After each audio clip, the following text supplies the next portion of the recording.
Welcome to the Fantasy Audiobook. American Comics. Strongest Thor in Marvel. Chapter 41. At the door of Betty Rose's apartment, Peggy Carter looked at the empty room in a daze. Who? Betty Rose looked at the person who came in, and felt familiar, but she didn't match her age. She asked cautiously, are you Carter's agent? I seem to have seen your photo in SHIELD's profile.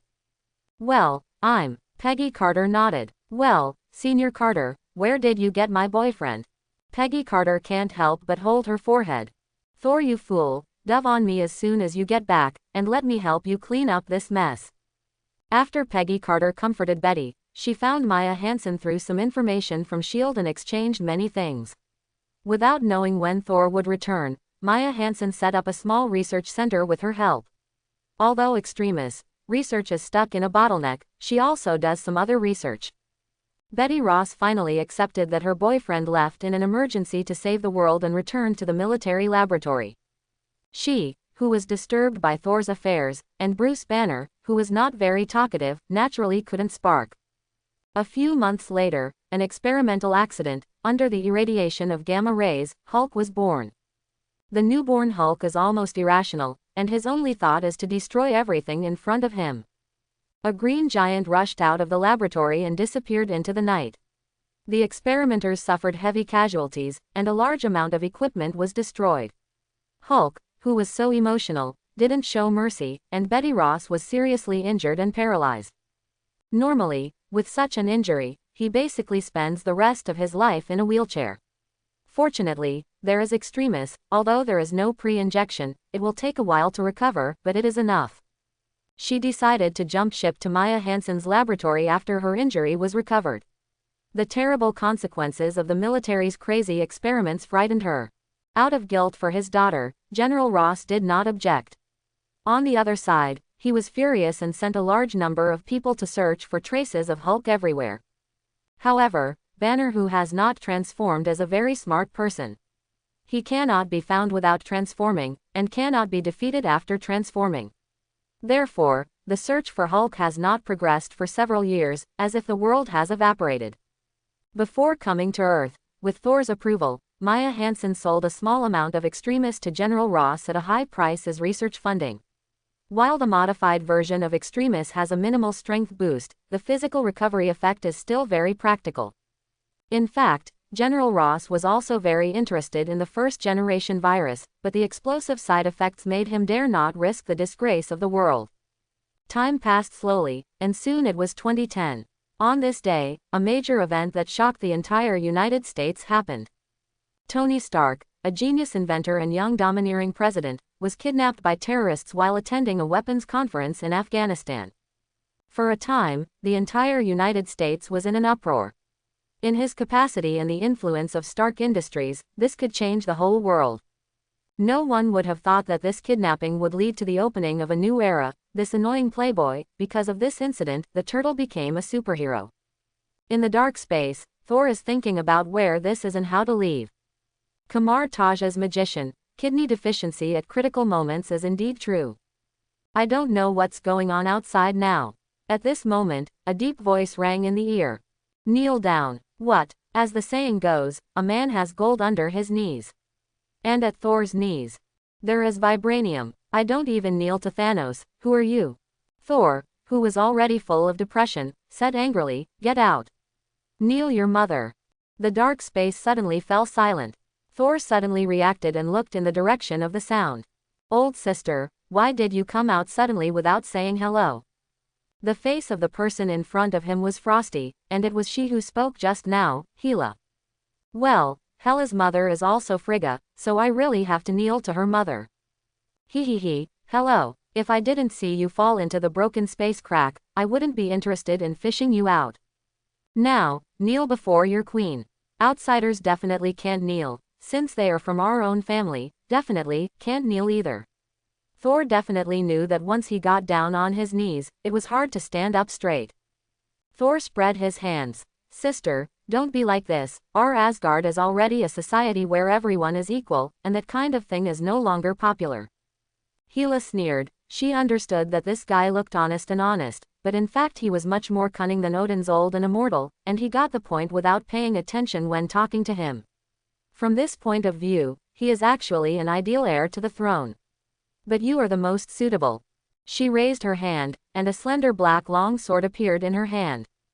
Slapping the younger brother while eating and sleeping has always been the traditional virtue of Asgard, so is Thor, and so is Hela. Since you can't speak well, then beat yourself to death. What's more, Hela believes in not pushing if you can do it. She brushed her long hair, black spikes protruding from the back of her collar, and the terrifying power of death was fluctuating. It seems that if you don't fight a game, you won't be able to pass the test today. Sure enough, lunatics are the most difficult to deal with. If there is a disagreement, they will do it. The point is, I still can't beat her now. The fighting time was not long, and Thor felt like he was about to be beaten into a dog in less than half an hour. In addition to being able to barely score 50 to 50 in physical skills, strength, magic, speed, and defense are almost suppressed in all directions, and they also have blood locks. It is estimated that this is because Hela did not use his full strength, and there is no Asgard home bonus. Here Thor gritted his teeth and struggled, thinking about a way to break the situation. On the other hand, Hela became more and more excited. At this moment, a golden halo suddenly appeared in front of Thor. Ancient One stepped out of it, waved the magic fan in his hand, and wound an energy whip towards Hela. Hela, who was originally indifferent, focused his eyes, and shot out several flying swords at the same time, cutting off the energy whip. Then, he saw a crystal-clear transparent wall pushing towards him. Before he could react, he was trapped in the mirror space with a sword and could not move. Big Brother 666. I fought so hard, but Ancient One was able to take down Hela with 2 moves. Although Hela didn't understand the opponent's skills, it also proved the strength of Ancient One. Who are you? Hela lost her composure in a rare way. The pressure that this seemingly fragile Midgardian brought her was no less than that of Odin, who was at his peak back then.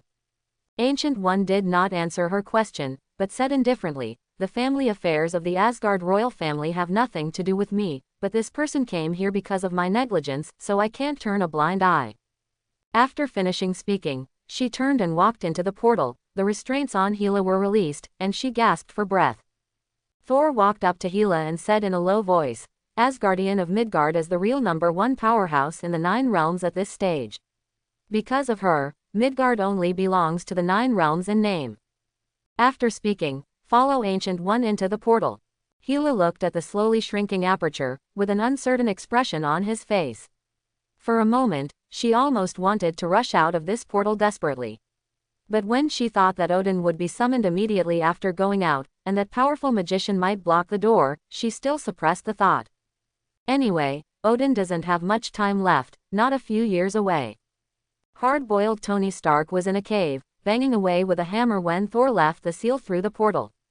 Originally, the group of desperados who kidnapped him wanted to tear up his ticket immediately.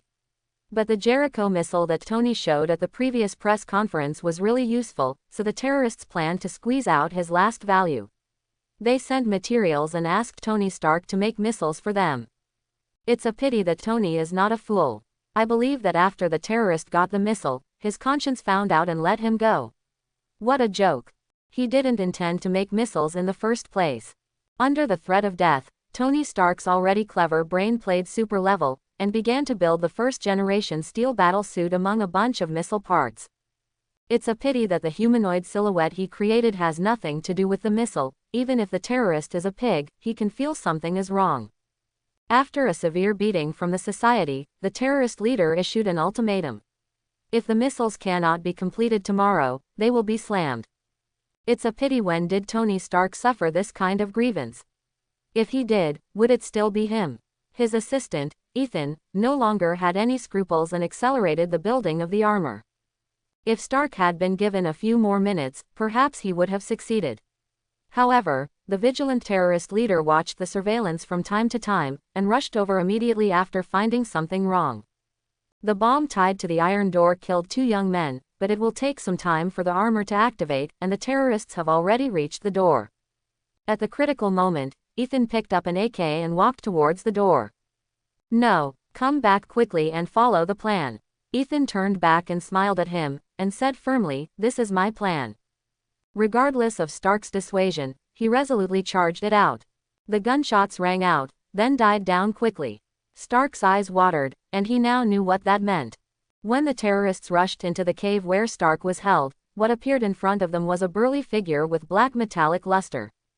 Tony Stark, the munitions boss and playboy, was finally awakened by the death of Dr. Ethan. Angry flames sprayed on the terrorists. Even the original Iron Man wasn't something a group of mortals could hold back. He rushed out of the cave, detonated the ammunition depot, fired the rocket ejection system before exploding, rushed through the flames, and then exhausted his energy in the air and fell headlong on the sand. A military helicopter flies overhead and spots a battered Stark. In any case, he escaped. On this day, arms dealer and playboy Tony Stark completed his metamorphosis and became a superhero. In the hall of Kamar Taj, Thor is haggling with Ancient One.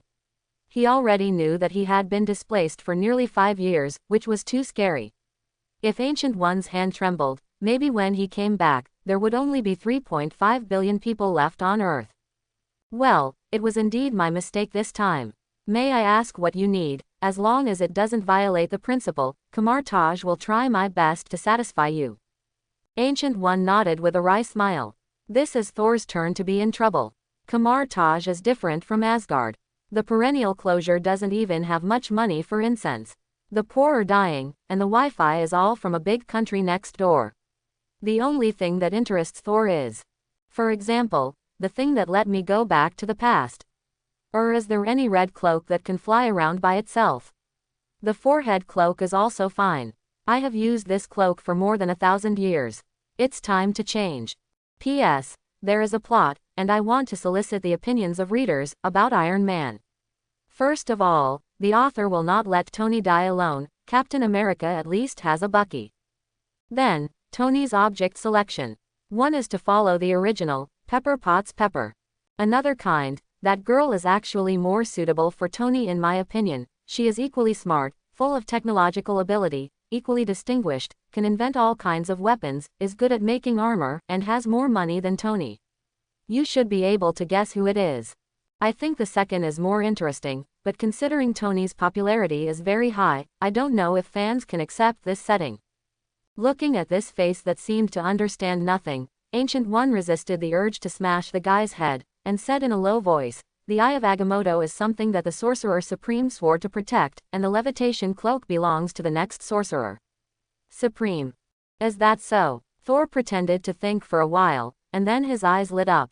Then Magician, you accept me as an apprentice and let me be the next Sorcerer Supreme, can you give me both? Master, you lack apprentices, just say it.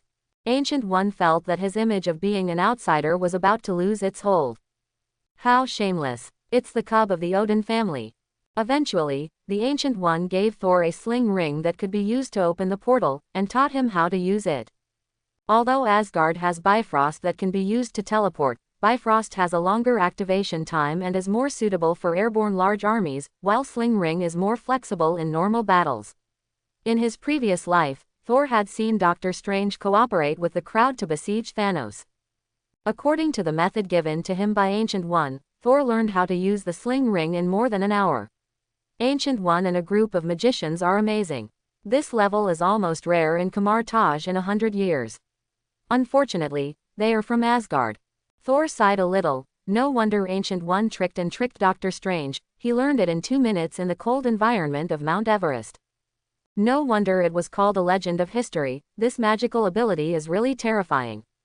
He immediately drew a circle and came to the headquarters of Snake and Shield, Nick Fury's office. I made Peggy Carter wait for 60 years, and it finally came to an end, but in the end I kept waiting for another 5 years. But I didn't know Peggy Carter's address, so I had to go find a marinated egg. However, since I just learned how to teleport, and the marinated egg office has only been opened once, so. Who are you? Put your hands up and put your head in your hands. A gun was quickly brought to his head, a clear female voice sounded, and a girl with blonde hair appeared in his eyes. In fact, with Thor's skill, even without divine power, he can subdue the opponent in an instant. However, the girl's somewhat familiar face made him stunned. He raised his hands cooperatively. After the girl saw Thor clearly, she also seemed puzzled. After thinking for a while, she tentatively asked very uncertainly, Uncle Black. Thor immediately understood her identity. Agent 13, Sharon Carter, Peggy Carter's niece. This uncle's call is really magical. Inexplicably feel old. However, Thor felt much better when he thought that he had an elder nephew who had just escaped from the terrorists.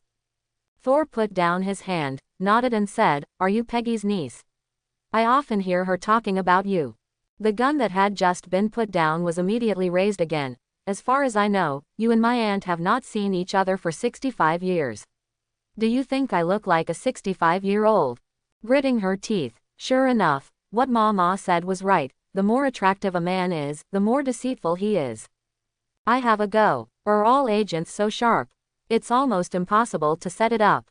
Thor's figure flashed, and the gun was in his hand. Throwing it on the table casually. Okay, take me to see your aunt quickly. If we delay our dancing, don't blame me if your aunt teaches you. Sharon Carter was still in awe of Peggy, and even though she was a little depressed when Thor moved her out, she honestly led the way. By the way, how did you know me? Thor was a little puzzled. He had disappeared for decades, and there were not many acquaintances back then. A few people recognized Thor's name, but Sharon Carter's name was Black. My aunt has collected several old photos, and I often take them out to look at them alone. Sharon said, suddenly seemed to find something interesting, and said with a bright smile, I just found out recently that you still have a name. Your name is Thor, isn't that your original name? My aunt has a lot of opinions on you because of the pigeons you released 5 years ago, so you can ask for more blessings. Then let the storm be more violent. At the door of an apartment, Sharon Carter knocked on the door, and Thor and Peggy Carter who came out met their eyes. Sharon Carter gave a self-seeking look, and ran into the guest room alone, leaving the two alone. There was no violent storm as imagined. Peggy Carter pursed her lips and tried hard to control her tears, but she couldn't. For Thor, it was just a few days, but for her, it was half a century. Thor originally prepared a lot of rhetoric, but only one sentence remained, Peggy, I'm back. Peggy took out a tissue to wipe away her tears, and tried to smile. Is this the only sentence that made me wait for so long? Thor came to his senses. He gathered himself together, gently put a hand together, and said, Beautiful Miss Page, may I ask you to dance? Sharon Carter in the guest room shivered and got goosebumps. Drip. Congratulations for completing the task, the covenant of the century, and get the reward, dance proficiency. The system sound reminded Thor, but Thor ignored it. Many times, the purpose of completing a quest is for the quest originally rather than for the reward. If it is a task that goes against his heart, no matter how rich the reward is, he will not choose it. Peggy blushed, not out of embarrassment, and Thor was too embarrassed. But she still didn't tear down the stage, and gave a low, hum.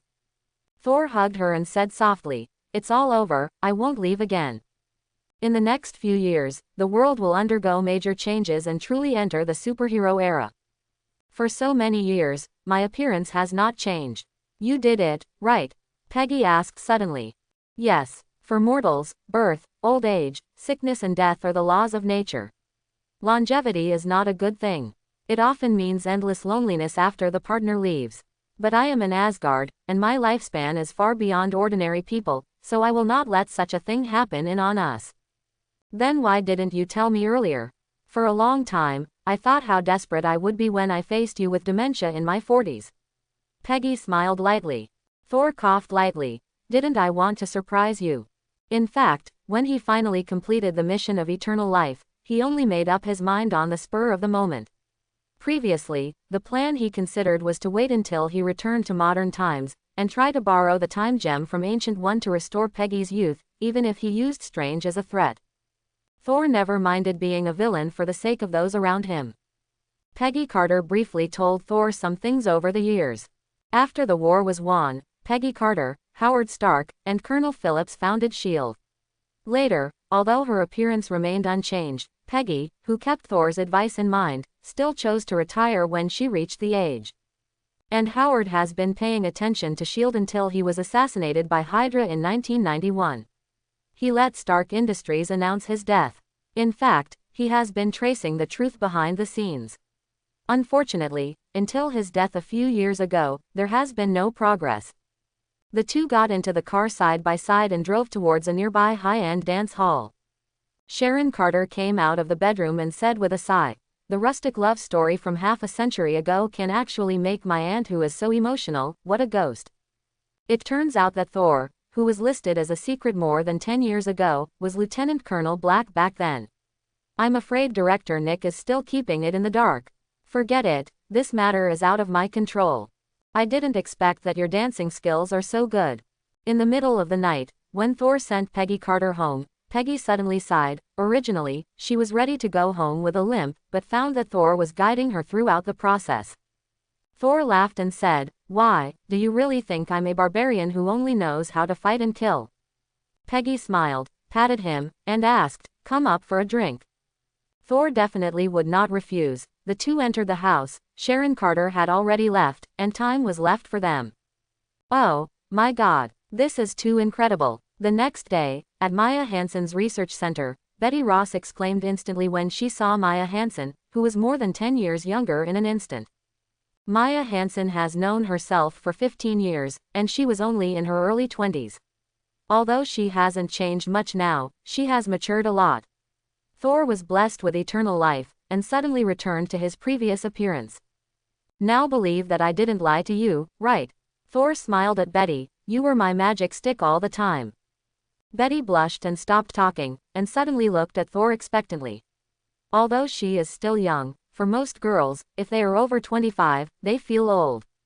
At this time, Natalia on the side suddenly said, "Hey, what is the relationship between you and Senior Carter?" Back then, when Thor first sent her to S.H.I.E.L.D., it was Peggy Carter who specially trained her. Although Peggy concealed it very well, Natalia's observation ability is inherently better than ordinary people, and she can always see some cobweb signs over the years.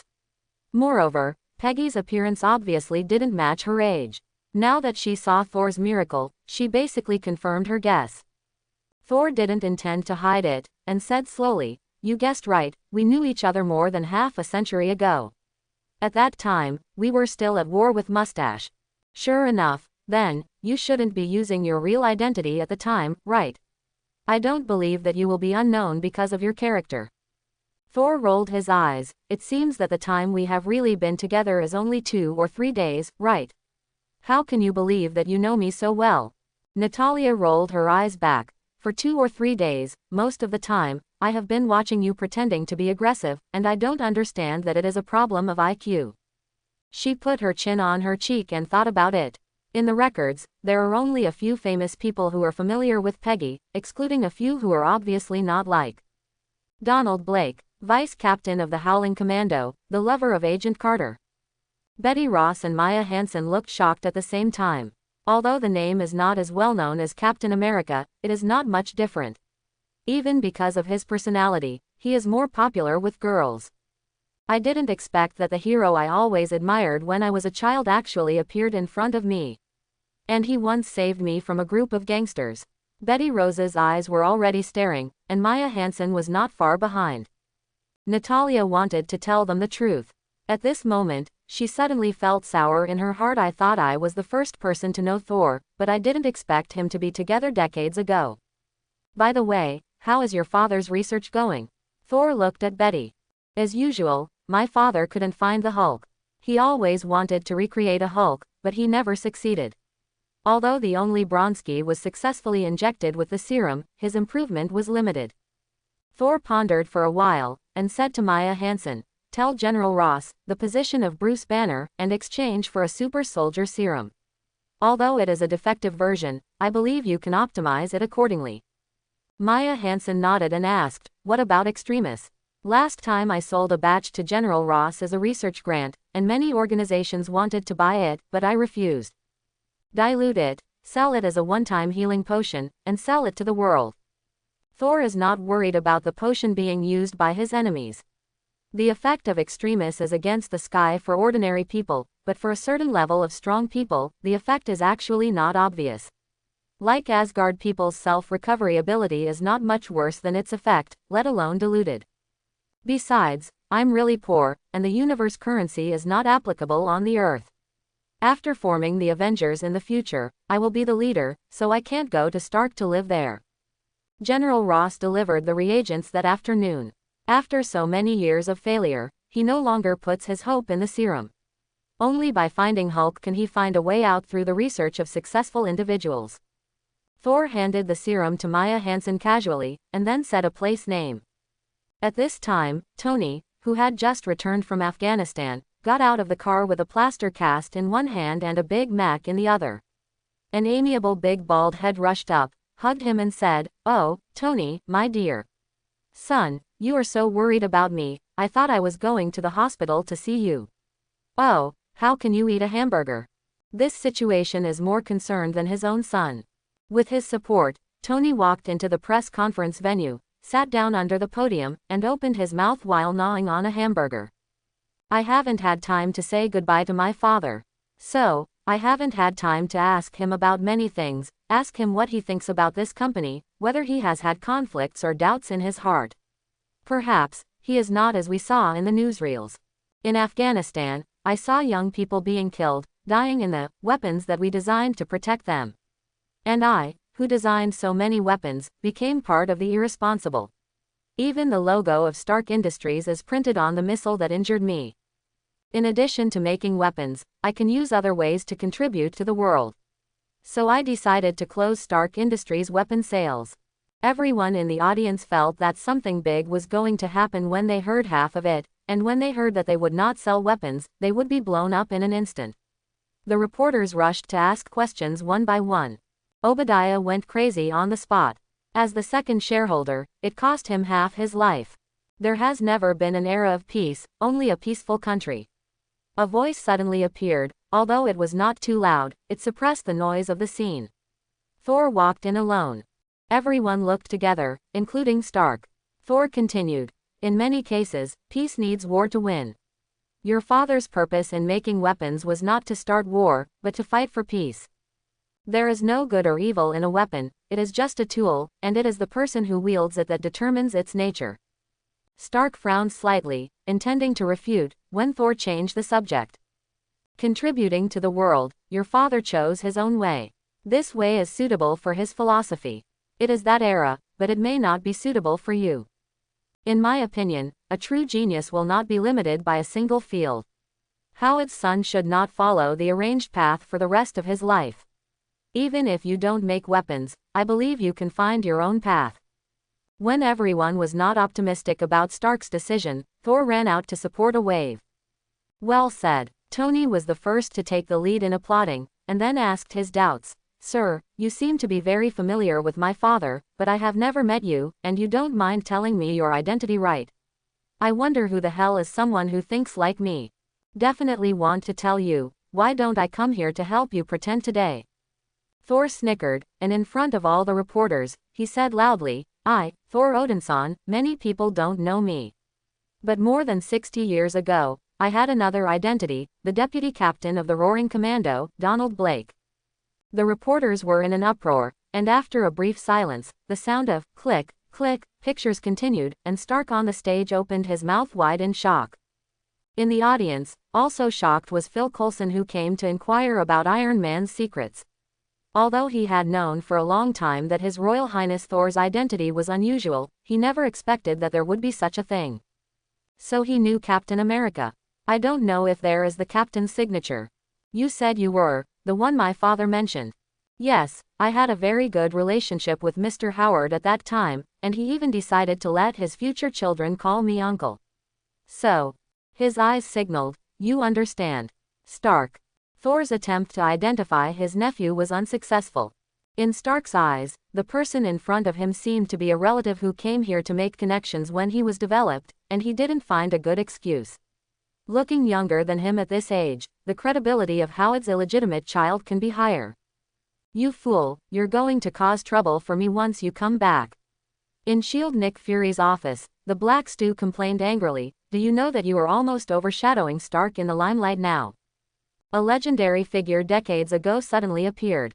And Peggy Carter, one of the founders of S.H.I.E.L.D., spoke out to prove his authenticity.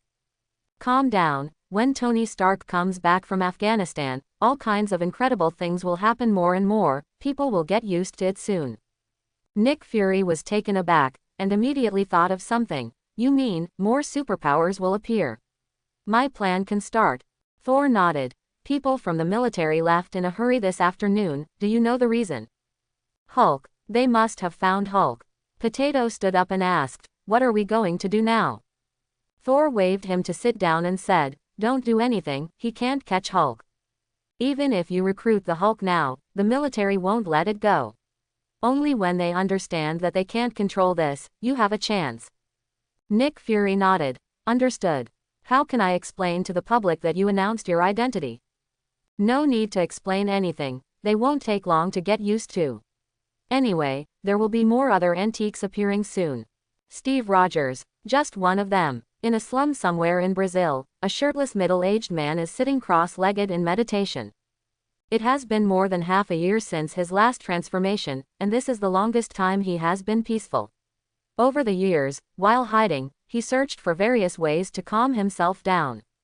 Wow, woof, woof, a dog barked. In this slum, dog barking in the middle of the night was common and no one took it seriously, but Bruce Banner was still alert. He walked quietly to the window, opened a crack, and glanced outside. There was silence and nothing happened. However, the vigilance he developed after years of fleeing made him decide to transfer first. After observing for a while to confirm that there was no one there, he made a human silhouette on the bed, lowered a rope from the window, and slowly climbed down. Sure enough, as soon as he went there, he felt something was wrong. It was too quiet, so he patted his hands and feet and walked towards the suburbs. What a surprise! A joking voice sounded, and a heavily armed officer appeared in front of him. With a wave of his hand, a team of special forces surrounded him, aiming an anesthesia gun at him. Bruce Banner, escaped from the military laboratory 5 years ago. I didn't expect a great scientist with great prospects to come to this kind of place to retire. I'm sorry, your leisurely life is over. Bronski sneered. Banner raised his hands and said with a helpless smile, if I were you, I would put down the gun. Trust me, don't force me. Injured by loss of control. It's a pity that Bronski ignored his kindness, and said lightly, if you have anything to say, let's save it and tell General Ross. He said with a wave of his hand, catch the alive. Feeling the anesthesia gun hit his body, Bruce Banner's heart sank. The next moment, these soldiers saw the most terrifying scene in their lives. Early in the morning, General Ross hurried over and knocked on the door. Not far from the research center, a manor was built, which was built together with the research center a few years ago. Usually Maya Hansen and Betty Rose live there, and sometimes Natalia will come. After Thor came back, this became his new residence. General Ross came in person. He gave Betty Ross a complicated look, and then went straight to the point. Hulk ran away and injured many soldiers, including Bronski. Thor sneered. Bronski is a muscular idiot who only complicates simple things. Ross said in a deep voice, I'm here to talk about the Hulk. Thor didn't continue to entangle. After all, the future abomination is Hulk's experience package. Our deal is just to tell you the location of Hulk, not to guarantee you catch him. I don't know where I will go if I run away now. However, if it's Banner, if I don't like Hulk, I will definitely find some well-known biologists and try to eliminate Hulk's genes. He will come to you. No, it's not like he didn't know that there was a deal between us, so how could he fall into the trap? There are only a few people with the ability to design genetic engineering, so it shouldn't be too difficult to send people to pay attention to them all, right? General Ross understood what he meant, greeted Betty, got up and left, and Thor's voice came from behind him. Don't have too much hope, even if you catch Hulk, it doesn't mean you can replicate his situation. Hulk is very possibly the only one, like Captain America. Rose paused and didn't answer. Thor was right, because of the guilt of hurting others, Banner finally decided to find Mr. Lan and help him remove the Hulk gene from his body. He found Mr. Lan and received treatment. If there is no next thing, it may be successful. However, just as he walked out of the laboratory, he was arrested by General Ross. He warned viciously, if you dare to make Hulk disappear, then prepare to spend a lifetime in prison. Banner didn't refute. In fact, he was already mentally prepared. The reason why he kept running away before was just because he was afraid of hurting other people. A distraught General Ross took Banner to the helicopter. He didn't notice that Bronski wasn't following. Seeing the power of the Hulk, he began to desire it. He walked into Mr. Land's laboratory. Contact Maya Hansen's research center and ask them if there is a way to restore the wiped Hulk gene. General Ross ordered. As soon as I finished speaking, I suddenly received a report from the soldiers. Report to the general, Hulk is wreaking havoc on the street and needs support. Question mark, question mark, question mark. General Ross was stunned. He glanced at Banner on the opposite side and ordered, "Give me the video." The video was switched on immediately, and what appeared in front of General Ross and Bruce Banner was a shit yellow monster, Abomination. Ha ha ha ha ha. This is power. Intoxicating power. Ha ha ha. The Abomination laughed wildly and lifted a car and smashed it into the crowd. Two soldiers took out the rocket launchers from the car and blasted at it, but were caught by one hand, unscathed. The terrified soldiers hurriedly drove away, but were blocked by hatred, desperately watching a car getting closer and closer in sight. Give me something real. On the helicopter, General Ross and Banner stared blankly at the screen going black.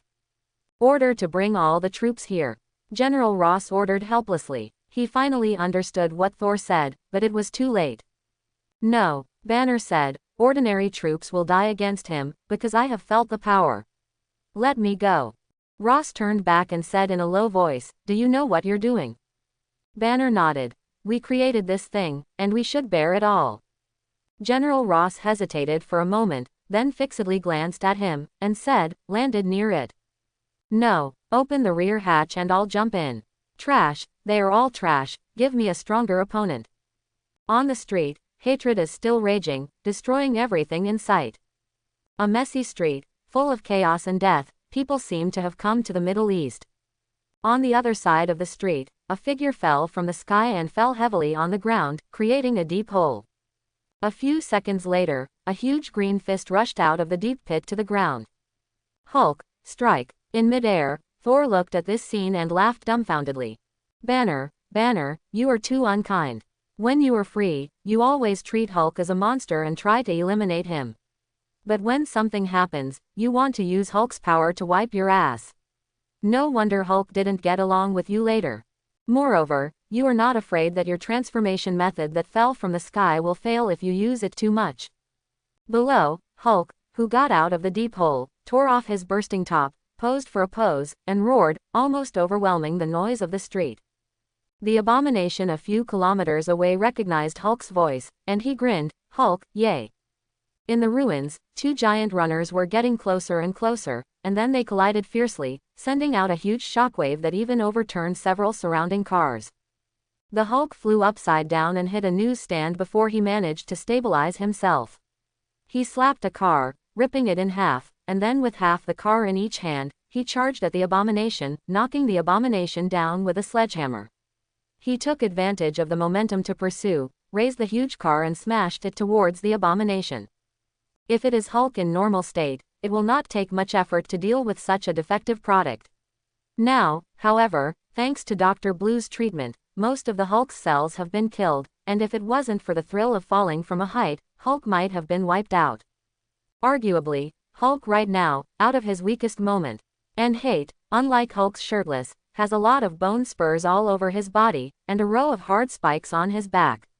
Moreover, Bronski obviously injected Extremis, and now the recovery ability of the Abomination is much stronger than the original.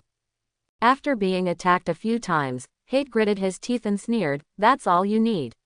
Hulk kicked his right leg hard, and Hulk flew hundreds of meters instantly. The furious Hulk charged again, but unfortunately the current Abomination surpassed him in terms of speed, agility and strength. Within a few rounds, he was firmly suppressed. Hate punched Hulk away, then quickly stepped forward, stepped on it, and grinned, "You're too weak, you don't deserve this kind of power." Hulk roared angrily. He grabbed the fallen egg lamppost and slammed it on the Temple of Abomination. Thor watched the battle below, and suddenly remembered something. In the original book, the main reason why Hulk turned defeat into victory and defeated the Abomination with a weak body was the setting that the angrier Hulk became stronger, and Betty Ross was a key factor. Now, the Hulk simply can't amass enough rage without Betty Ross. The phone rang, and Peggy Carter called. "Aren't you going to make a move?" Peggy Carter asked. Having seen Thor kill the supergiant, she believed in Thor's strength very much. "Wait a minute, I want to see Hulk's potential. It's up to you. I will first notify people to treat the wounded and evacuate the people. The battle on the ground has come to an end.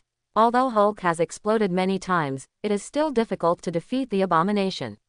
And because of his weakness, his transformation was almost difficult to maintain. Hate grabbed Hulk and pinned him hard to the ground. Hulk growled angrily, but couldn't break free. Weakness. Hate cursed, then raised his head to the sky and roared. Suddenly, he looked in one direction, which was the direction of the Maya Hansen Research Center. While running in that direction, he said to himself, if I can grab more extremists, I will become stronger. You have no chance. A golden circle appeared in front of the hatred. He subconsciously stopped, looked at Thor who walked out, and roared, little ants, I have no time to waste with you. He punched Thor hard. Thor dodged sideways, and then punched Hate's shoulder joint hard. With a muffled groan, Hate clutched his shoulders and took a few steps back, with some surprise in his eyes. This seemingly short ordinary man actually far surpassed Hulk in one punch. Unwilling to admit defeat, he roared and punched again. It has to be said that Bronski's fighting technique is at a very good level among humans, and becoming an abomination inherits this. In this respect, it is much better than Hulk, who can only open and close. However, in front of Thor, who has thousands of years of combat experience, his movements were still very rough. Thor flashed several times, and punched the hateful face violently. The abomination flew upside down, but before it could fly out, Thor grabbed an arm and rolled it up, smashing it hard to the ground. The ensuing battle was even more tragic, but this tragic word was only for hatred. Thor snapped off Hatred's wrist, then kicked him in the face, forcing him to his knees. The loathing roared and raised the bone spur on his elbow to stab at Thor's face. When he was grasped, the whole bone spur was pulled out with a click, and his arm shrugged and pulled down. High in the sky, a drone is filming all this. Oh my God, Sharon Carter exclaimed, and the other agents were also shocked. Thor's figure is considered tall compared to ordinary people, but in front of the abomination several meters tall, he is like a cat and a mouse, but now the mouse can't take care of the cat. This kind of power must be controlled. An official who looked upright said. One abomination is enough to make us lose New York, and this guy who calls himself Thor is obviously stronger than the abomination. If it is not controlled, it will become a disaster for all mankind. Another bald head said. Natalia sneered and said, good idea, Agent Sidwell, you should go and talk to him about the recruitment issue in person. The premise is that the other party doesn't treat you as an idiot. Sidwell said with a dark face, this guy named Thor lives in a manor near the Maya Hansen Research Center. The government can arrange personnel to supervise and protect it. It is said to be protection, but it is actually using family members as a threat. There are no fools present. Sharon Carter said, the other party is Captain Black. If you want to supervise, do you need to supervise my aunt? Everyone can hear the irony in her tone. The two sides argued, and what Natalia and Sharon Carter didn't expect was that most people actually supported Sidwell's proposal. They knew that the purpose of these people could not really be to protect civilians, thinking that this method might arouse the other party's anger instead. The world of politicians has never been so dirty. An interesting phenomenon, those who stand on Natalia's side are usually all over the world doing practical things, Barton agent, Maria Hill agent. Those who support Sidwell are mostly responsible for drinking tea and reading newspapers, and they just talk about things. Enough. Nick Fury slapped the table. There is no law that allows us to treat a historical hero with no criminal record as a terrorist. Don't mention this matter again. Nick Fury thinks more than anyone else. If Sidwell's plan is followed, almost every Avenger in the future will be supervised and reduced to a weapon in private hands. Moreover, he was quite sure that Thor would never agree, nor would Asgard accept their future king as a tool of politicians. He definitely didn't want the Avengers to die before it even started. In the video, the battle has come to an end, lying on the ground like a dead dog, twitching slightly. Thor suddenly looked up and looked at the drone high in the sky. Everyone in S.H.I.E.L.D. only saw a flash of lightning strike, and then the screen went black. He figured it out a long time ago, but he didn't pay attention to it at all, Hawkeye Barton said. Sidwell and the others turned pale for a while. In their view, this is a warning. Nick Fury glanced at the pale faces, and there was a flash of determination in his eyes. Absolutely not let these people meddle in superhero affairs, otherwise it will only push all superheroes to the opposite side. Others don't know, but he knows that Thor's strength is far more than what he showed. If he is really in a hurry, I am afraid that only by contacting Carol with that communication device can he be stopped. And this kind of thing, Carol may not be on the side of S.H.I.E.L.D. Thor dragged his unconscious abomination, and walked towards the dazed Hulk. Just now, when he beat the abomination violently, Hulk had already arrived, but he didn't intervene. First meeting, I'm Thor Odinson. He held out his hand. Although Hulk has the same mentality as a child, he still knows the etiquette of shaking hands. He shook hands with Thor with his big fan-like hand, and said inarticulately, Hulk. It doesn't look violent at all, maybe it was scared by seeing Thor's ferocity. Many people think that Hulk is fearless. In fact, Hulk, who is a child, is afraid when he sees a more violent existence than himself, especially physical blows to the flesh. I basically understand your situation.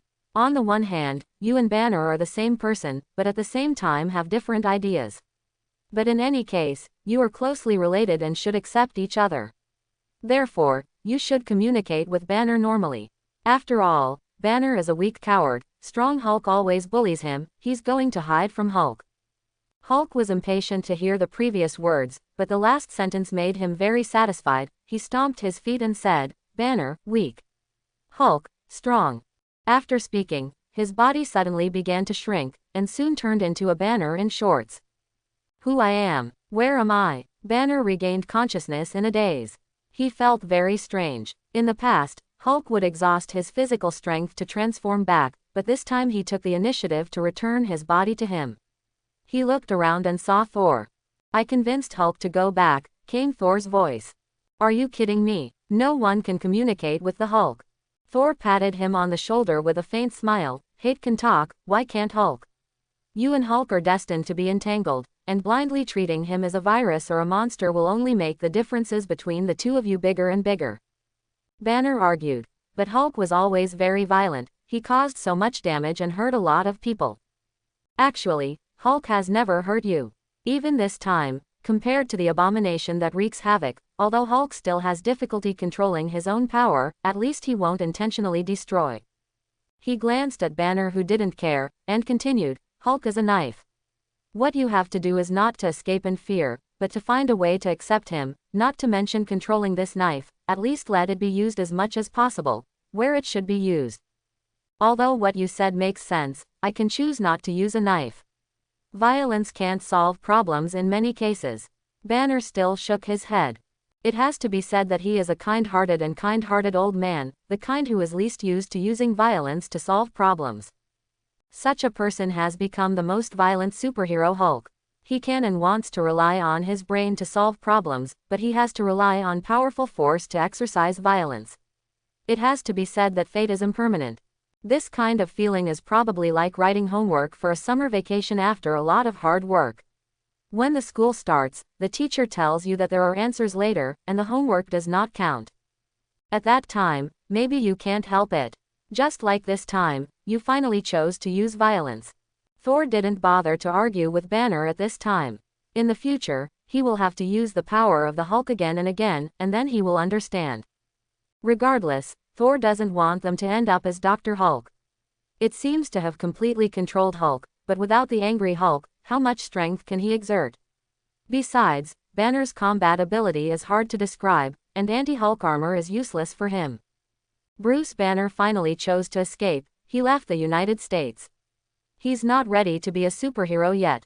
Hey, congratulations on triggering the Hulk-related task. Invincible Hulk, you will be rewarded for completing the task. Mission objective. Help Banner and Hulk accept each other and become a truly invincible Hulk. Mission reward. Random skill book draw coupon. The voice of the system recalled. Random skill book. It sounds like a high value, but unfortunately this task is quite difficult, and it will not be completed for a while. You know, many people in the bureau have proposed to supervise you. On the sofa, Natalia leaned lazily beside Thor and said. On one side, Peggy Carter sat on the sofa and watched him. It's rare that a few people are free today, so we came to the manor to have a good get-together. It's just a bunch of idiots playing with political struggles, what do? But these idiots make up the majority. Peggy Carter said worriedly, there is always a feeling that S.H.I.E.L.D. has changed. Is that why you asked me to leave early? Thor nodded. Yes, most of the current S.H.I.E.L.D. executives, except for a few like Nick Fury, have been corrupted by money and power. But don't worry, I can't make waves. Throw them down, and they won't be able to go to work tomorrow with their hands on their buttocks. The girls sprayed wine together, and Peggy Carter pinched him severely, and said angrily, your mouth is really hopeless, can't you be more civilized? It's not too much to say that you are an uncivilized barbarian. Quote. Natalia interrupted suddenly. By the way, Thor, your Mjolnir has been lying in New Mexico for 10 years. It's almost rusted. You don't plan to take it back. She was discouraged. I went there once, but found that I can't lift it anymore. Thor shook his head. My father exiled me back then because my ideas conflicted with him. Before I truly accepted his ideas, I couldn't exert its power even if I forcibly lifted them. Although he has already stopped interfering with my actions, but the curse has not been removed. In this world, there may only be 2 people left who can lift it. Who? One is Captain America, Steve Rogers. The other is an astronomer. Natalia said narrowly, I guess it's a woman, otherwise you would have said the name directly. Thor has black lines all over his head, women are too smart to be annoying. However, he thought of one thing, he lacked a handy weapon. Although Mjolnir is powerful, its main function is to help him control his power. In fact, after he is awakened, the help of the hammer is minimal, so he has not considered lifting the curse for so many years. The artifact that really belongs to Thor is the Stormbreaker. To forge Stormbreaker, you need to go to Nidavellir, the kingdom of Dwarf, which belongs to one of the 9 realms, and it is not difficult to find. However, there was another important problem, he couldn't find Groot. At this time, the Galactic Dance Troupe has not yet been established. Star-Lord Gamora is still wandering around with his godfather, Rocket and Groot are relying on each other, Mantis Girl is still working as a hypnotic ability master, and Drax the Destroyer is still picking up soap in prison. Almost have to wait until after the Ultron incident, go to Xandar Star and wait for a rabbit to meet them. It's okay, at this stage, Ancient One and Odin are both there, and the Earth is still in the novice protection period. Most of the enemies that can be encountered are not very threatening, and it doesn't matter if they don't use weapons. What are you thinking? Maya Hansen brought a plate of fruit, fed a piece to Thor, and said excitedly, the super soldier serum you gave me has been analyzed successfully. Although it has not been optimized, it has already got a clue. Thor rubbed her head and said with a smile, don't worry, a live mouse will come back in a short time. With my relationship with him, it's no problem to ask for a blood sample. As Natalia said, S.H.I.E.L.D. recently discovered a wreckage of a plane that crashed in the last century in the Arctic Circle, and it is being excavated. Captain America is coming back. In the evening, Thor accompanied Peggy Carter and the others in the yard looking at the night sky. A crimson figure streaked across the sky like a shooting star. What's that? Peggy Carter asked. A new superhero. Unlike Steve, this is a pure mortal, assembled by technology, comparable to a god. Tony Stark. Natalia guessed right away, she knew about Stark's armor made in Afghanistan. Thor nodded and jokingly said, he has finally taken this step, maybe soon, the stock of Stark Industries will rise again, if you want to make a fortune, you can invest in it. Although Tony Stark has awakened from being a playboy, his pretentious nature will not change, and he will definitely admit his identity. Stark was in a bad mood. In today's news, a warlord is massacring civilians. And what can make this warlord rise as the official Stark Industry weapon? He was very guilty and decided to redeem the mistake himself. A warlord's stronghold was wiped out, and weapons were destroyed one after another. Even the earliest Iron Man armor is still not something that conventional weapons can resist. After finishing all this easily, when Tony returned, he was targeted by 2 fighter planes. Looking at the fighter plane that was chasing after him, Tony looked helpless. During the entanglement, he accidentally crashed a fighter plane, but he saved the flight member. This incident also made Iron Man famous. What Tony didn't expect was that this incident stimulated Obadiah and made him decide to put all his eggs in one basket. In the mansion, Obadiah attacked Tony, paralyzed him, and took the reactor. Seeing Tony's face turn blue, Obadiah smiled smugly. He taunted Tony frantically, and then left him to die. It's a pity that he endured it for 30 years, but underestimated Stark's desire to survive at the last moment. After a short period of paralysis, Stark struggled to climb to the table, picked up the first-generation reactor that had been eliminated, and placed it on his chest. When Stark in armor arrived, the Iron King driven by Obadiah stood directly opposite. Two Iron Warriors engage in a duel.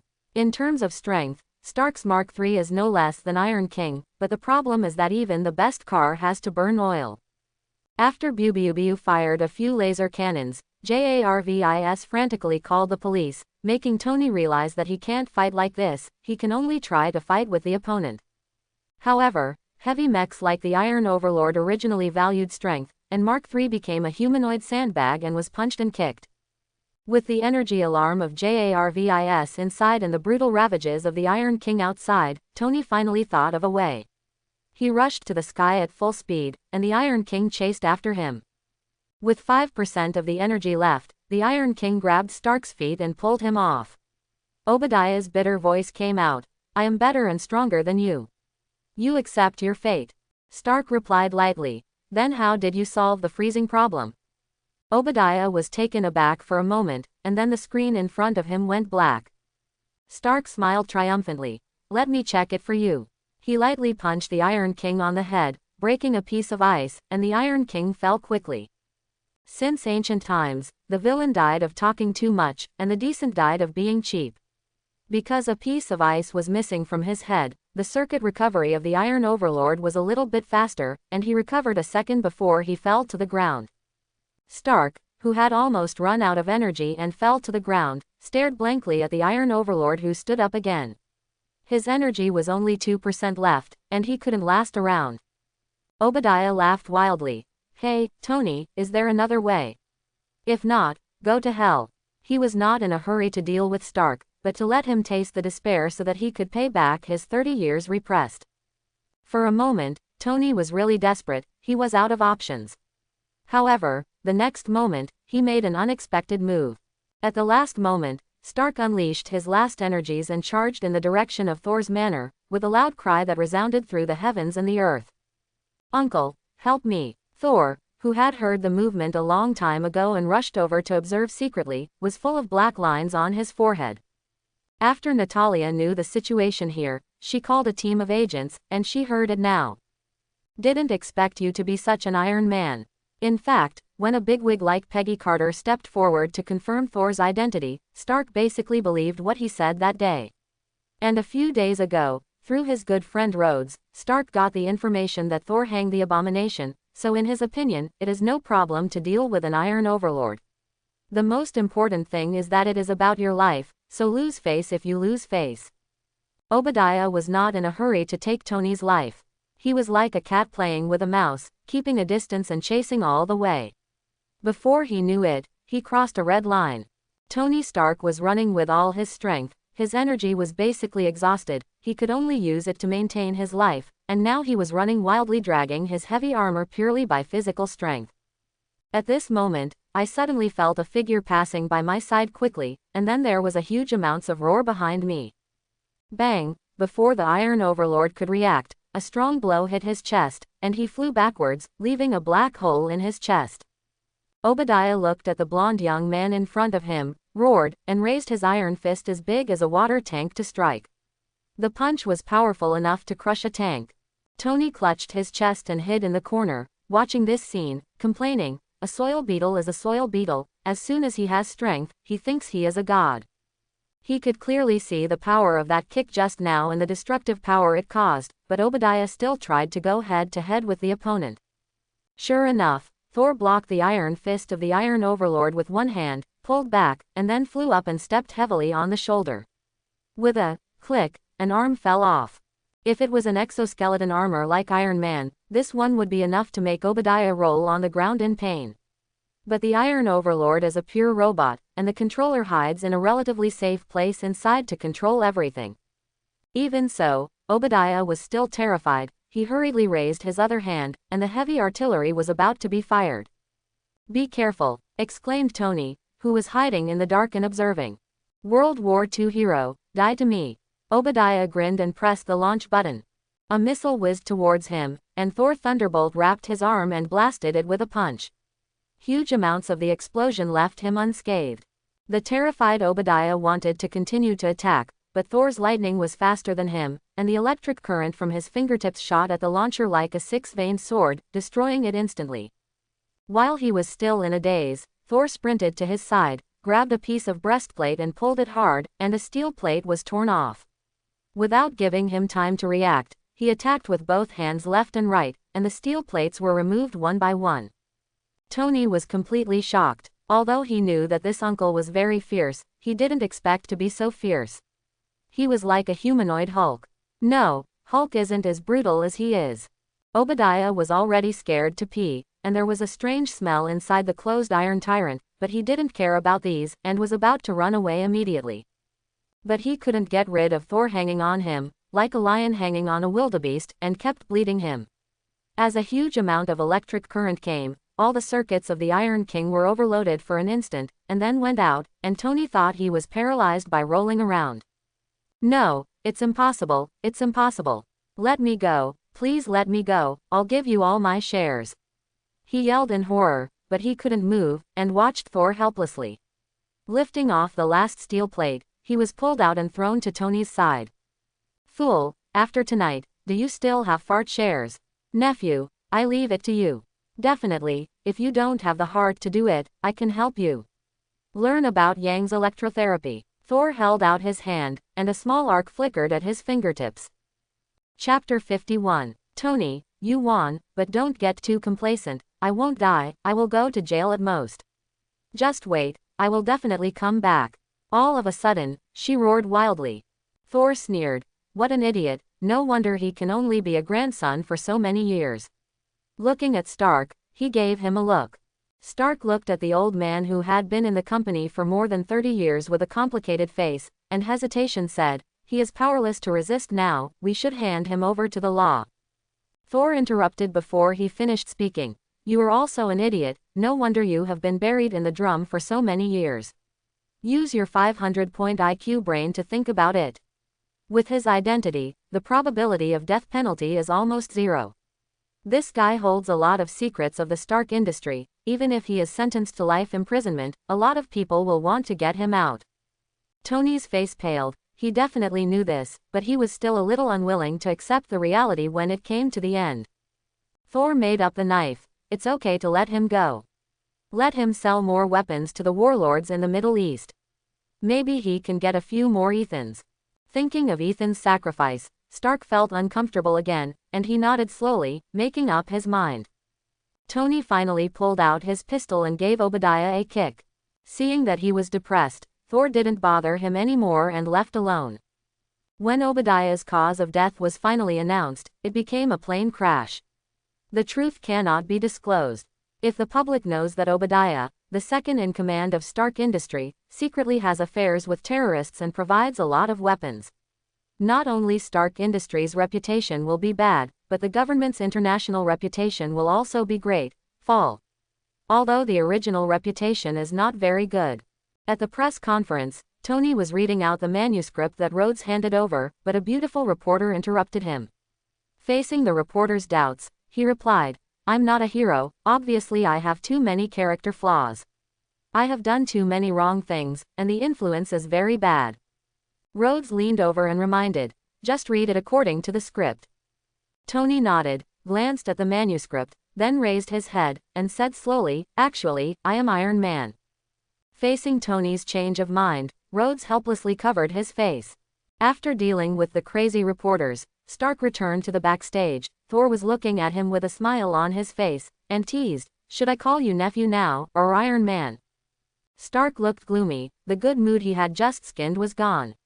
He would rather face those reporters than face this elder who likes to oppress him with seniority. What are you doing here? Tony asked with a dark face. It's not a big deal. I saved your life last night and left without calling uncle. Come on, hurry up. Tony's face darkened even more. I don't think you'd be so bored. Tell me, what's the matter? He forced the topic back. Only then did Thor put away his smile, and said seriously, battle armor, in a sense, is also a weapon. If it is spread, the consequences will be more terrible than guns and missiles. So, you have to be aware of it, and don't make the same mistakes. Tony said sternly. Don't worry, I will refuse. Stark Industries will transform into other industries, and iron armor is just my personal hobby, and I will not commercialize it. Remember what you said. The birth of Iron Man is a big event, marking the birth of this new era. From then on, people gradually got used to the existence of superhero. In the next few years, the crisis that the Earth will encounter will surpass that of the past few thousand years, and many superhuman beings who might have been unknown will stand up. This is the reason why heroes emerge from troubled times. However, in Thor's view, there are not too many superheroes. Although there are only a few top heroes who are qualified to face Thanos in the future, Thanos' huge army needs a large number of ordinary heroes to fight against. Otherwise, the vast majority of strong men could be overwhelmed by the crowd tactics of purple sweet potato essence alone. So, the next thing you can do is New Mexico, Thor Theme Park. This place was originally a wasteland, but since a hammer fell from the sky 10 years ago, the surrounding area has become lively. Many tourists come here especially for the name, trying to lift the hammer, but they can't do it. Some old man named Stan Lee couldn't even tow it with a car. Later, the old man Stan Lee, who was not short of money, invested in the establishment of a park, which has developed to this day and is already a famous local scenic spot. Today, the scenic spot has 3 special guests. A girl walking in front had some black hair and a very pretty face. In her eyes, there is a light of wisdom, and at the same time, there is an elf-like playfulness. Obviously she can rely on her face for food, but she chooses to work hard, and she is talking about her type. Behind her was a long-haired girl with slightly lower appearance than her, and an old man. When they walked through the gate, Thor, who was holding a newspaper on a bench, looked over consciously. She recognized the girl at first sight, even though she had never seen it or investigated it. Jane Foster, originally his girlfriend in history, a female Thor in some parallel worlds. There's nothing interesting in this park, Jane, you are so crazy to come all the way. Daisy behind Jane Foster complained. I didn't come here for fun. According to the information I have learned, this hammer is of great help to my research. Okay, I know you have a soft spot for your boyfriend's hammer. Daisy complained. Jane Foster's face was slightly red, and she immediately returned to normal. Shut up. How many times have I said, I don't have a boyfriend? That's right, your boyfriend's name is Blake, right? I've seen you have a men's suit with his name on it. But it was confirmed a while ago that Blake is Thor. Daisy stole laughing and exposing her shortcomings. Jane Foster looked helpless. When she was young, she was in the 2nd grade of middle school and followed her classmates to chase stars. But as a straight girl of steel, she doesn't know a few celebrities at all, except for the well-known Captain America and Captain Black. That dress was bought at that time, with the name, Donald Blake, written on it, and it has never been lost. Daisy saw the cleaning of the room one time. As a characteristic activity of a place, lifting the hammer is a must for tourists who come here, and the 3 of Jane Foster will naturally not miss it. At the gate of the park, Thor was not in a hurry to go in. He waited calmly. If his guess is correct, there will be a result soon. Suddenly, a huge wave of energy spread, a vortex appeared in the sky, a tornado formed instantly, and dazzling lightning flashed in it. The entire sky darkened, like a total solar eclipse. The circuit equipment in the park screamed, and then burned instantly. Many people panicked. Only Thor had a smile on his face. I have been waiting for you for a long time, Kamui Thor. Oh, Jane, what did you do? Daisy exclaimed. I don't know, I just raised the hammer lightly. You, put it down first. Okay, Jane Foster panicked. She hurriedly put down the hammer, but found that the hammer was tightly attached to her hand, and she couldn't let go. Don't let it go, calm down, from now on, it belongs to you. The sudden sound startled several people, and when they looked back, it was a young man in black with sunglasses, wearing casual clothes, and holding a bottle of water in his hand. You are Thor? Jane asked uncertainly, a little embarrassed, still holding a hammer that belonged to others in his hand. It feels like stealing something and meeting the right owner. Thor didn't answer, and said to himself, only those who are qualified can lift Mjolnir and master the power of Thor. This hammer has been with me for thousands of years, but it has never been as happy as it is today. Because, you are its real master. This is different from Natalia. When Natalia raised the hammer, she was only recognized for her own qualities, allowing her to borrow Mjolnir's power, including Captain America. And now, Thor can clearly feel that the power of thunder is slowly transforming Jane Foster's physique, making her the real Thor. In fact, Jane Foster also felt the difference in her body, and the panic just now made her unaware of it. Now, after calming down, I feel that the exhaustion in my body has been swept away, and I have never felt so relaxed before. This hammer seems to have become a part of the body. Daisy on the side was stunned. She yelled, "Wow, he said he wasn't your boyfriend, and gave you such a precious gift when we first met." A look of embarrassment appeared on Miss Jian's face. She blushed and said, "Well, let's say it first, I won't sleep with you." She knows that many playboys are very generous to girls, because they want to get both money and man. And Thor's reputation in this regard is better than that of the old scumbag Stark. PFF, Thor spit out in one gulp, never expecting such a vulgar word from this pretty-looking little girl. Isn't it good to be a quiet and beautiful girl? It's no wonder that he is obviously an excellent astronomer, but he is still so bad after so many years. It stands to reason that someone will sponsor him, right? It is estimated that those who want to invest will be bullied by Ms. Jian's words. If they are honest and gentlemen, 80% of the sponsorship will be pornographic. After all, no one wants to be mistaken for bad intentions. Definitely there are dudes with ulterior motives, but Miss Jane is the one who slapped Thor Loki. Daisy and Dr. Eric were also speechless. Jane also realized that she was rude, and she hurriedly said, I'm sorry, I didn't mean that." Thor waved his hand helplessly. "It's okay, I don't mind. Besides, you guessed right, I really have this idea." Miss Jian was stunned. "I can't answer this." It's also thanks to her good impression of Thor, or else she might have made a big mouth. She could only change the subject bluntly. "Well, Mr. Thor, why are you here? Are you waiting for me here on purpose?" I have to say, Jane Foster is very smart. She quickly guessed that it was impossible for Thor to come here by such a coincidence, and she might have followed her early in the morning. "Definitely not. I just sensed Mjolnir's joyful mood when he met his new owner, so I came here to take a look." Thor definitely wouldn't admit it. He swiped his finger, and a golden circle appeared in front of him, the scene inside it as the busy New York. "Here, look, I can go back and forth between New York and New Mexico in the blink of an eye." Miss Jane didn't doubt it, because her attention had already been attracted by another matter. "Oh, my God, this is space science. Space teleportation, it really exists. So there really is a legendary magician," Jane exclaimed excitedly. "Should it be said that he is worthy of being a top student? The point of view is different. Now that I'm pretending to be aggressive, I don't mind pretending to be a bigger one. It feels good to be admired by beautiful women. Not only does space teleportation exist, even time travel is not impossible. I am the Captain Black back then, you know. Many people think that I disappeared for half a century after World War II. In fact, I did not disappear. It should be said originally it's me in the 21st century who traveled back." Thor's words deepened the frenzy in Miss Jane's eyes, as if she was looking at a perfect mouse. I know. Daisy shouted excitedly. "Jane admires Captain Black the most, and she even told me that this is her ex-boyfriend." Thor froze for a moment, but thought of this level. In the movie, Jane Foster claims to have a doctor's ex-boyfriend named Donald Blake, and the doctor in the comics is transformed by Thor, who was demoted to the earth. Unexpectedly, in this world, going around is still me.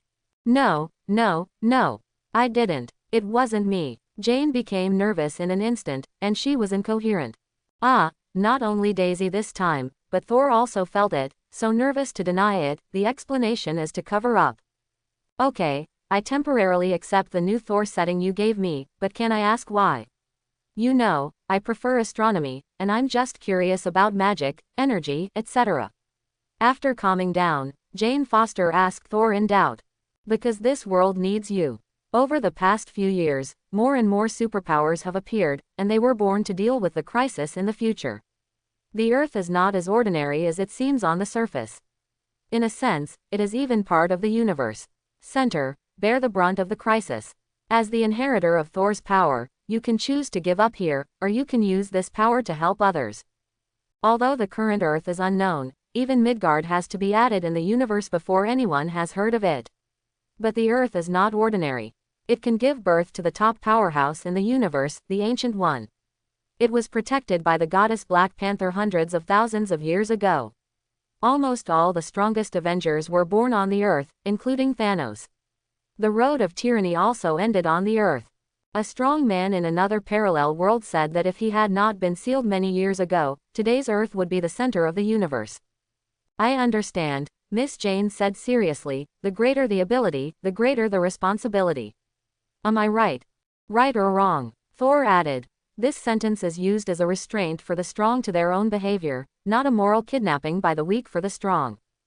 Thor patted her on the shoulder and said earnestly, in the future, many people will try to kidnap us morally. You must be prepared. Jane Foster finally followed Thor with a hammer and returned to the manor. Although she raised the hammer, she was not originally proficient in various fighting techniques like Captain America or Natalia. She also needed Thor's guidance to teach her how to use this power. This is space teleportation. Wow, there is no discomfort at all. It stands to reason that a sudden change in space makes it easy for mammals to feel dizzy and vomit. As soon as she stepped out of the portal, Jane Foster exclaimed, and quickly turned on the madman mode after a few words. Thor was speechless. No wonder the two would break up in the original book, a straight man of steel and a straight woman of steel, separation and reunion is the norm. Jane Foster stayed in the manor.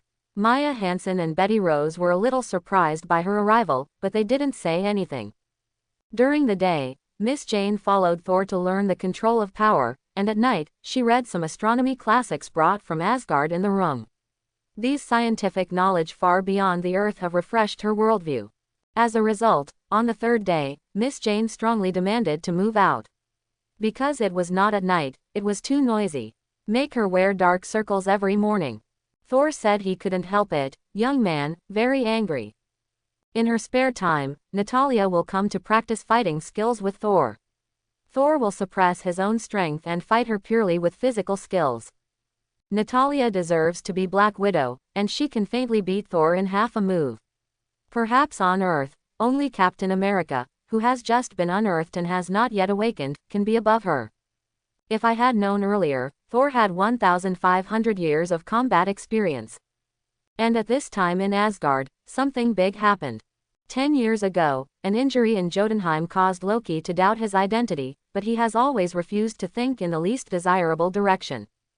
Jane Foster held up Mjolnir the other day, and Odin's shock made him understand that even in exile, Odin had his eyes on Thor. He finally found an opportunity to get close to the ice gate in the treasure house, and with the help of the power of the ice gate, he understood his own life experience. Why, you caused the carnage in Jotunheim and brought me back. Why? Loki was excited like never before. Even if Thor beat him up twice in 3 days, it didn't bring him such a big excitement. Odin let out a long sigh. Because you are an innocent child. No, there must be another reason for you to bring me back, tell me. Tell me, said at the end, already roaring.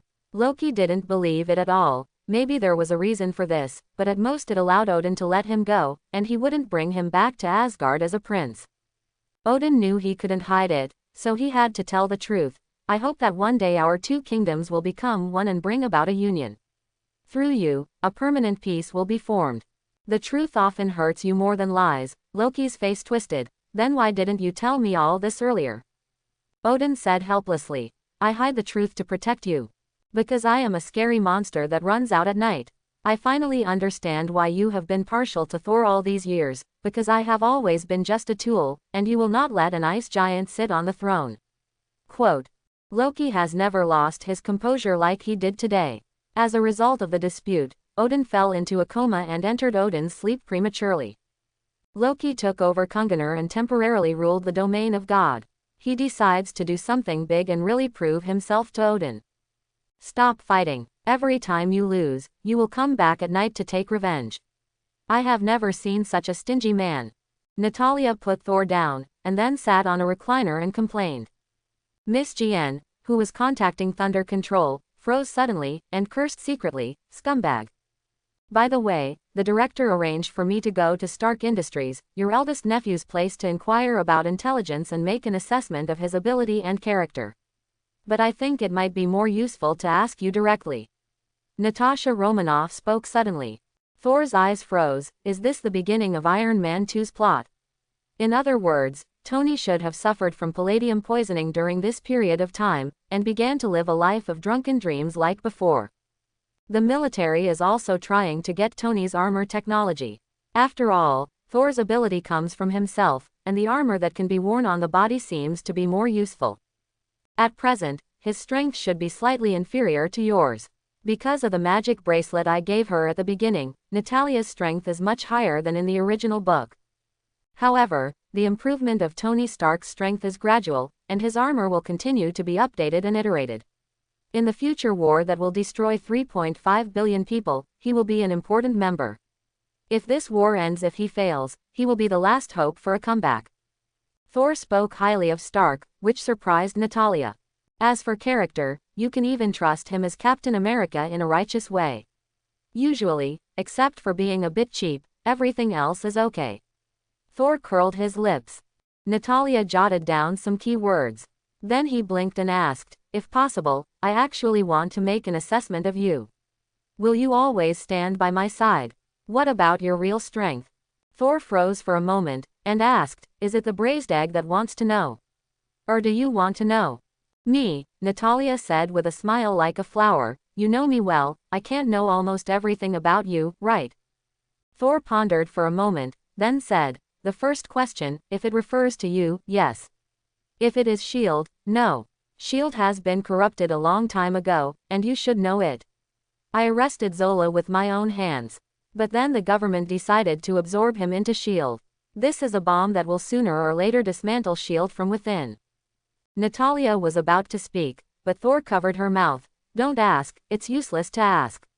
Asking questions now will not only fail to solve the problem, but will scare the snake. The second question is my strength. As far as I am concerned, if I go all out and try my best, I can resist all the nuclear bombs in the world and sink any fleet within a quarter of an hour. At present, there are more than I only have 2 women, one is sealed and the other is sealed. Unless the human race is extinct, she will not make a move most of the time."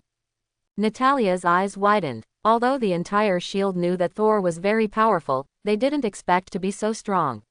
No wonder he doesn't care about those politicians who try to supervise him. If this news gets out, it may cause a major earthquake in Washington. While he was thinking, there was a huge amount of roaring sound suddenly, and a beam of colorful light descended from the sky, almost connecting the sky and the earth. The light lasted for several breaths before disappearing. Miss Jane suddenly rushed over with an instrument, and shouted excitedly, Hey, there is a situation. I just detected that there are violent spatial fluctuations in the suburbs. According to my speculation, it is very likely that the legendary Bifrost opened already. These days, she has read a lot of Asgard's tomes and learned a lot of new knowledge. Although she has decided to become a superhero, she has not given up on her original dream. Soon, Natalia's communication equipment rang. She listened to the report, looked up to Thor and said, "There is an agent report. There are a few strangely dressed guys in the suburbs, a bit like Wonder Woman, Cheng Long and Robin Han. They must have come to look for you, right?" The moment Thor saw Bifrost, he guessed their identities, and there was only one reason why they came to Earth on purpose. He sighed in a low voice. Loki, you're playing tricks again. A few of his companions have arrived, and Loki will soon send the destroyer armor to hunt him down. His current power has not been sealed, so Loki's main purpose should be to drag himself to the Earth to carry out his plan. Thor, who is familiar with the original book, knows that on the surface Loki betrayed Asgard and led the wolf into the house. In fact, Loki's real purpose is not to kill Odin, but to use this layout to kill Lof and prove himself to Odin. Lof should have died a long time ago, and Thor didn't intend to stop him, so let's play with him. S.H.I.E.L.D. was very efficient and brought in several guests in no time. Sif, Nebula, Minerva. You are all here. After a long time no see, Thor went up to hug each other. Oh, Hell, let me tell you, Thor has changed. He is no longer the Thor who believes that a real man should be a man. Fandral yelled. The most important thing in his eyes before was we brothers, hug us first every time. Thor laughed loudly, and patted him on the shoulder fiercely. Who said that the most important thing in the past was the brother? It's obviously the hammer. The three warriors glanced at Thor, who was empty-handed, then looked around, and then found the hammer that Miss Jane was holding, and their eyeballs were about to pop out. Wow, you're willing to give away such a precious hammer to a girl. Fandral exclaimed, you even wore women's clothing for the hammer. The girls discovered a new world, they laughed, and Thor was furious. Sif, beat him. This is a dark history of Thor, it's hard to explain in one word, don't mention it. Next, some of his companions told him about Loki's plot. As for Nebula and Minerva, they obviously planned to stay on Earth. And their arrival obviously cannot be hidden from Loki, and soon Loki will send the destroyer armor. Thor naturally didn't want the aftermath of the battle to destroy the manor. He took Jane Foster with him and took the initiative to go to an open space in the suburbs, where Bifrost appeared just now. In the vast wilderness, a huge amount of tornado storm took shape in a few seconds, and a 3-meter-high armor with a metallic luster all over its body slowly walked out. Destroyer armor. In the command headquarters of S.H.I.E.L.D. and the military, a large number of screens played the pictures taken by drones. The destroyer raised his head and looked around. In the dark hole in the visor, a crimson light shot towards every corner of the sky like a volcanic eruption, accompanied by the sound of an explosion. The picture on the screen was only red in one moment, and turned into snowflake white in the next moment. Report. All drones near the target are destroyed. Report. Satellite lost contact. Nick Fury slapped the table. In the distance, Thor was not surprised to see the destroyer armor clearing the field in an instant. To do something bad and dismantle the monitoring beforehand, Loki can't think of anything he can think of. In fact, it is not difficult for him to defeat it. Loki has not obtained full authority, and its strength can be easily solved by himself in the original history, let alone now. Sif, Nebula, and the three warriors drew their weapons. Natalia lit up the widow's sting, and Minerva pulled out a sniper rifle. Thor turned his head and looked at Jane Foster, whose eyes widened before he could react. It is your first assessment target. Cooperate with your teammates and destroy any piece of its armor to pass the test. After so many days of guidance, Miss Jien's strength is actually very good, but she lacks actual combat experience. The destroyer armor in front of him is a good target. And with myself watching from the sidelines, plus the role of extremist, I don't worry about accidents. Miss Jien was taken aback for a moment, then her expression slowly became firm. Without Thor's shot, Jane Foster walked forward with Mjolnir. The mentally handicapped behavior of holding back and not magnifying the move will definitely not happen to Loki. After simply accumulating power, a golden flame spewed out towards everyone. Be careful, Natalia yelled, and was the first to rush out, crossing her hands to block the front, and the magic bracelet blocked the flames. Sif shouted, cover me. Fandral and others, who had cooperated tacitly for a long time, jumped up immediately. The destroyer swung Fandral flying with one hand, and at the same time Sif jumped on its back and thrust his sword hard into its neck. The flames on the destroyer were instantly extinguished, and the movement also came to a standstill. So easy. Everyone was surprised. Only Thor understands that the destroyer is not a human being, and there is no such thing as a critical point, and there is nothing wrong with this sword. Sure enough, the destroyer armor began to flip, and the Sif, which was originally hanging on the back, faced it in an instant. Sif was shocked and was about to jump off when a steel thug grabbed her in the air. If this one is caught, I am afraid that it will immediately severely damage the powerful combat power of this scene, which is second only to Thor. Sif couldn't dodge in the air, she closed her eyes in despair. Bang, a gunshot sounded, and Minerva hit the destroyer armor's hand with a shot. Although the shot didn't cause any damage, it missed her hand halfway and passed Sif's side. Sharp. Thor couldn't help applauding in his heart, he was ready to shoot just now. Sif, who survived the catastrophe, fell to the ground and gasped for breath. Minerva's forehead was covered with cold sweat, and she was under a lot of pressure from this shot. At this moment, a thin figure leapt up from a roof, and the flashing light of the hammer in his hand slammed into the destroyer's head fiercely. There was a loud noise, and the destroyer staggered, but recovered in an instant, and slapped it hard with one hand, as if slapping a mosquito.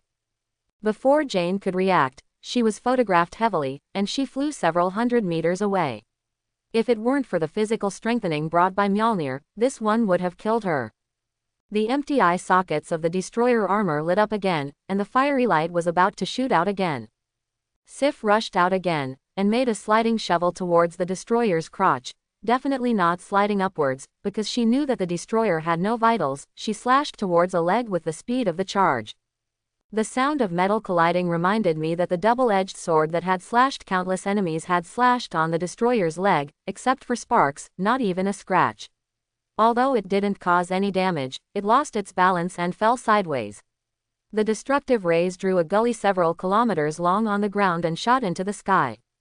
While it was falling, everyone rushed to it, and the sound of clanging and clanging could be heard endlessly.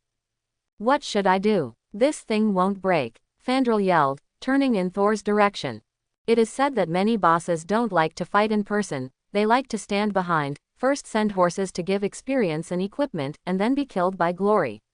But this kind of brainless creature is often ridden the boss's red as an experience pack. Wow. Since when did His Royal Highness learn this trick? Get out of the way. A sound of reprimand stunned everyone, and the random destroyer rolled and threw them away, and was about to get up again. Not far away, Jane Foster raised a hammer in one hand, thunder flashed all over the sky, and dark clouds shrouded it, as if covering all the light. The ground began to shake, and a thunderbolt several meters wide fell from the sky, dividing the sky and the earth into two halves, and rushed into her body along with the high-raised hammer. The silhouette of a woman's armor very similar to Thor's armor appeared from the void and slowly covered her body. Although it was not a real body, it made the originally slim figure a little more dignified. Not far away, Thor held his breath and stared at this scene. This scene originally took at least half a year in his plan. Countless thick lightnings illuminated the sky that was originally covered by dark clouds. Jane Foster swung the hammer forward violently, and the huge amounts of lightning slammed heavily on the destroyer armor. Kacha kacha, the mournful sound of the metal unable to withstand the high pressure came to mind. The corner of Loki's mouth in Asgard was twitching. He already understood that in Thor's eyes, his pursuit was an exercise for his little girlfriend. Unwilling to admit defeat, he drove the destroyer in an attempt to launch even more terrifying attacks. "I can't cure Thor and I can't cure you." In the helmet of the destroyer, golden light kept flashing, and terrifying energy was accumulating. Jane Foster suddenly charged forward, rushing in front of the destroyer at a speed that broke through the limit of mortals. Mjolnir slammed hard on the destroyer's visor that was about to spray rays. This hammer mixed with divine power not only shattered the visor, but also blocked the golden rays in the head of the destroyer. With a muffled sound, the entire destroyer twitched violently. Just when everyone thought they had won, the destroyer's head suddenly exploded violently. Not good. Miss Jien, who was caught off guard, was blown out on the spot. Mjolnir came out, the outline of the armor on his body gradually faded and disappeared, and the thunder and lightning around him gradually dissipated. In midair, Jane, who was in a daze, suddenly felt that she was caught. When he opened his eyes, he saw Thor's approving eyes. "You've done a good job, leave it to me." Miss Jien gave a faint, and then a burst of exhaustion flooded her body, and she fell into a coma. The destroyer, who had lost his head, stood up again with his empty neck and walked towards the crowd. Thor signaled the crowd to disperse, and walked forward alone. "My stupid little brother, why do you always forget to eat but not fight? Isn't it good to be a happy little princess?" Shit. Loki, who was far away in Asgard, exploded in anger after a long absence. The miserable life of being beaten twice in 5 years and 3 days seemed to emerge before his eyes. He drove the destroyer in anger, and punched Thor.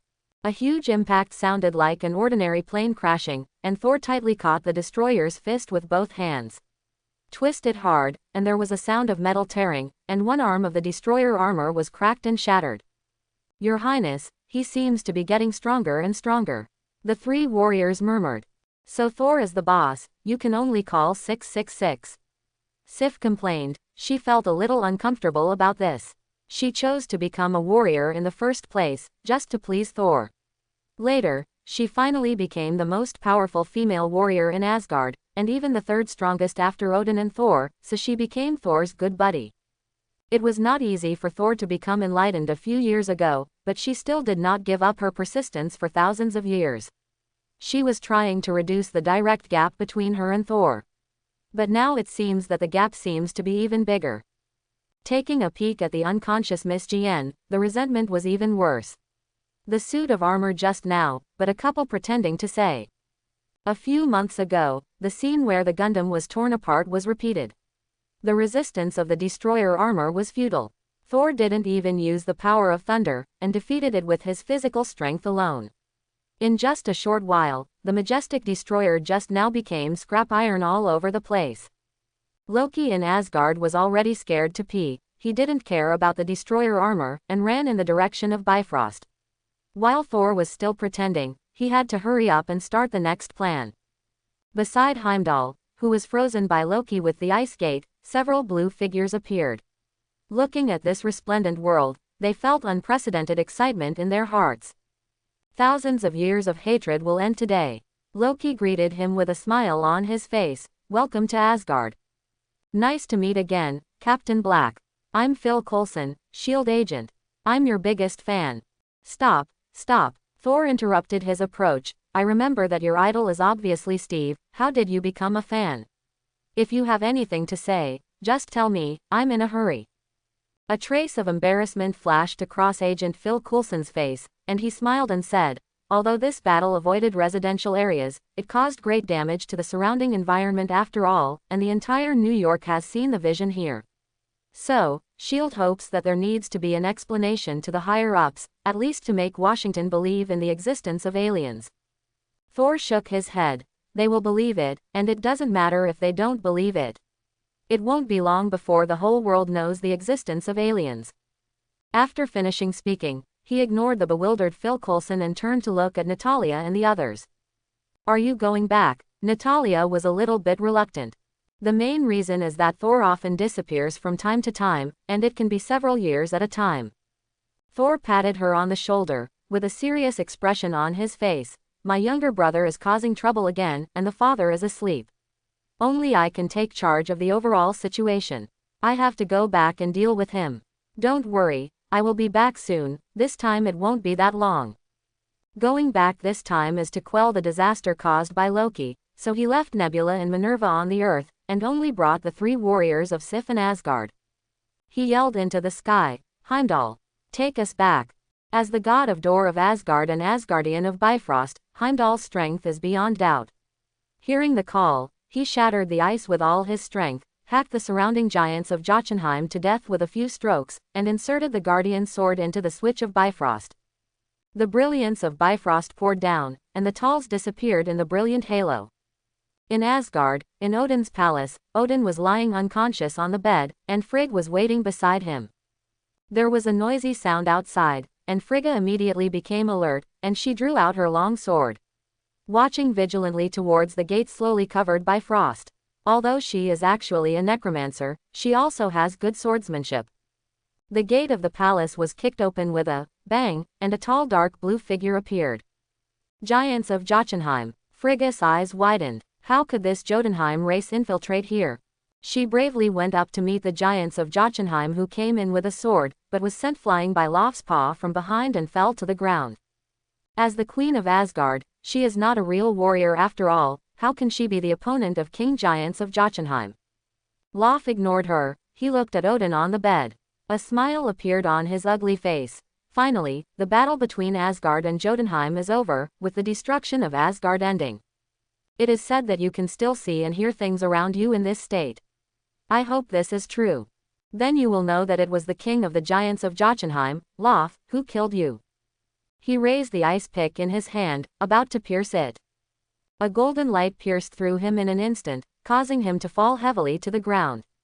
Horrified, he turned his head and looked at Loki, who held Kungunir in his hand.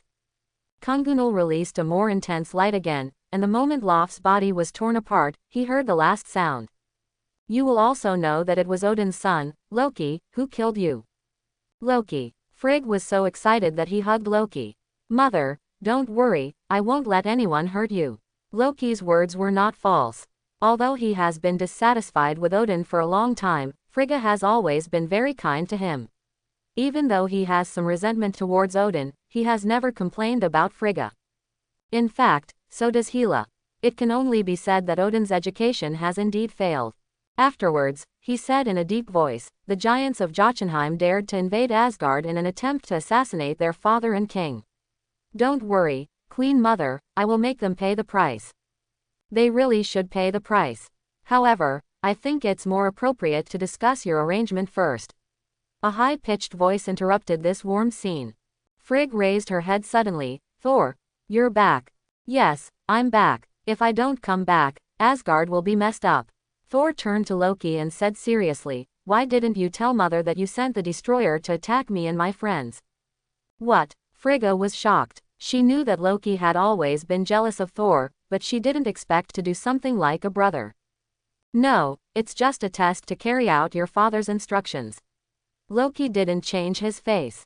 Now I'm going to carry out the operation to destroy Jotunheim, so I don't have time to argue with you. He lifted Kungunir, a ray hit, Thor dodged it, Loki was gone.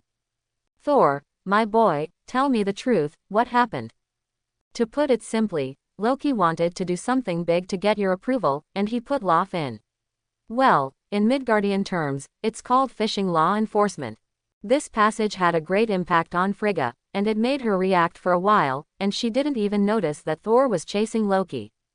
The sleeping Odin slowly opened his eyes. Ahead of Bifrost, Loki lifts Kungunir and inserts the switch.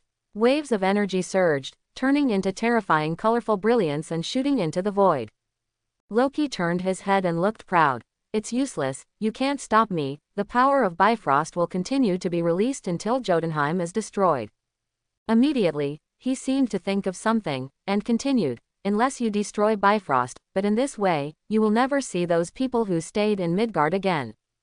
Thornton had a strange look on his face. Who told you that I was going to stop it? Have you forgotten that if my father hadn't stopped me 10 years ago, I would have destroyed Jotunheim? Ah, Loki was stunned suddenly, and then reacted, and said angrily, definitely different. Now, I am the one who completes this great deed. I will prove to my father that I am the best. Then you prove it slowly. Now let's have a good discussion on the issue of you sending the destroyer to trouble me and introducing the frost giant. Thor loosened his fist, and Loki suddenly thought of the beatings he had suffered all these years. He raised Kungunir and said angrily, then let's settle our grievances today. While speaking, his figure changed, and in the blink of an eye, he turned into dozens of locusts and killed them at the same time. This posture is quite impressive. A bit of Doctor Strange style. Unfortunately, as a magician and assassin, Loki is not Thor's opponent at all. A lightning storm of wide area spells, shattering all of his fakes, and with a single punch, Thor sealed the victory, sending Loki flying over the edge of the bridge and sliding down. Thor grabbed the other end of Kungunir, and said with a narrow smile, how about it, are you convinced? Admit your mistake, and I will pull you up. Loki was still wondering if he should admit it first, but he's used to it anyway. As a result, Thor's words that added fuel to the fire instantly detonated his anger, and all the new and old hatreds rushed into his heart. He roared, I am not wrong. I am here to destroy Jotunheim. For the father, for us. No, Loki, you are for yourself. Odin's voice came. This sentence seemed to be the last straw that broke the camel's back. Loki suddenly looked downcast. He let go of his hand and fell into the bottomless abyss. At the last moment, he heard Thor's voice. Say hello to Thanos for me. Hey, Odin let out a long sigh. On the one hand, although Loki is not biological, it is impossible to get along with each other for so many years without feelings. On the other hand, this also means that his peaceful policy is officially shattered. Even if Jotunheim provokes first, destroying a planet is enough to make some forces in the Nine Realms ready to move. Thor didn't think so. Historically, it was precisely because of the destruction of Bifrost that Asgard was unable to intervene in the Nine Realms, which led to rebellions everywhere. Now that Bifrost is still there, with the precedent of Jotunheim, it will only make those forces more peaceful. Don't worry, there will be no mess. Besides, Loki will be back too. Odin didn't speak, he left silently. Hey, congratulations to the host for triggering Odin's exclusive mission. War and peace, blindly avoiding war cannot bring about real peace. In many cases, it is necessary to maintain peace by showing strength. Mission objective. Get Odin to recognize your philosophy. Mission reward. Passive skill, Man of Steel. Man of Steel. The stunt of a superhero wearing underwear outside the otherworld, which allows you to have super endurance and defense, and is not afraid of kryptonite. No matter how many injuries you receive, you can quickly recover under the sun. Man of Steel. Thor stared, one of Superman's signature abilities, and it's the most suitable ability for him. After all, I have no shortage of attacks. The exclusive king weapon, Stormbreaker, is almost indestructible, which makes me have one of the strongest attacks in superhero. But the defense was not satisfactory. Although the energy against the neutron star has surpassed most people, he was still punched by Thanos. It's a pity that the task rewards are very rich and the difficulty is also very high. Odin has persisted in this concept for thousands of years, and he doesn't even want his own daughter. At this time, Thor also understood a little bit. In most cases, the stronger the target is, the more difficult it is to trigger the task and the richer the reward. This is the case for Odin, and the same is true for Ancient One. The only exceptions are Captain Marvel's flight ability and Sif's infinite gems experience coupons. As Thor said, all parts of the 9 realms are calm, and some noisy places have quieted down. Thor didn't stay in Asgard for long, and returned to Earth the next day, taking Sif with him. When he came back this time, he used the portal. He tested it and was satisfied with the result. If the number of people teleported is not large, it is much more convenient than Bifrost. Inside S.H.I.E.L.D. at the moment, a heated argument is going on. Those bloody savages stabbed such a big egg basket, slapped their butts and left, and now leave the mess to us. A middle-aged congressman slapped the table and roared. Everyone in New York has seen the city, the vision outside, felt the shock, and now Washington is asking us for an explanation. How do we explain it? Tell them this is the Manhattan Project 2.0. Hell, this is New York. Natalia frowned, and retorted on the spot. If it weren't for the barbarians you said to block, that armor would make New York enter a nuclear winter. Romanov agent, pay attention to your identity. Another high-ranking boss said angrily. I know you have private contacts with him, but now you are standing in the position of S.H.I.E.L.D., instead of defending him everywhere. Natalia didn't bother to talk to him anymore, and thought to herself, the protection of bullshit, if you want to maintain it, you are also maintaining S.H.I.E.L.D. Let you gang of insiders and outsiders fight with sand dollars to offend people, and the whole of America will be smashed for you. At this time, Nick Fury, who had been silent all this time, suddenly spoke up. Why do you have to explain? Why can't you tell the truth? Alien civilizations have always existed, and they will contact us sooner or later. No, they are already in contact. It's time for the people to know about this. No, this will cause panic among the people. It's already causing panic, Nick Fury said in a deep voice. At the very least, as Captain Black, who once won the Medal of Courage, most people will accept him more. That's it. Asgard will not be the only alien who came to Earth. In the future, there will definitely be more people from other planets visiting or even invading. This matter will not be hidden sooner or later. Nick Fury made a final decision on the plan. Who are the candidates for the Avengers? Leaving the conference hall, Nick Fury asked Phil Coulson in the director's office. Earth urgently needs to form its own power to deal with threats from beyond the sky. Tony Stark is one. His steel battle suit makes him qualified to be a superhero. Natasha Romanoff is also. She is the best agent I have ever seen. Clint Barton, he is the strongest sniper in the world. Hand. Bruce Banner, if he can control his emotions, he can be the strongest. After a pause, he continued. Actually, Captain Black, that is, Thor is the best candidate, and there are many other candidates in his manner, provided he is willing to join. Marinade interrupted him and said, he will agree, because the Avengers is a completely independent organization and does not need to be affiliated with any organization. And judging from what he has done, he has no malice towards us. But now the organization needs a spiritual leader to make it easier for the people to accept it. Thor is an alien, Stark has a bad reputation in the past, Clint is not strong enough, Natasha Romanoff was born in Russia, and Hulk is even more ridiculous. Quote. Phil Coulson looked weird. According to the director, there are no suitable candidates. Suddenly he looked serious and asked tentatively, "You mean, Captain America?" "According to the doctor, he will wake up in the next few days. I hope his dream will merge into this new era. Her physical condition is very stable, and the injuries on her body are all superficial, so there's nothing serious about it. It's just a loss of strength caused by excessive fatigue. She should wake up soon, just pay attention to rest."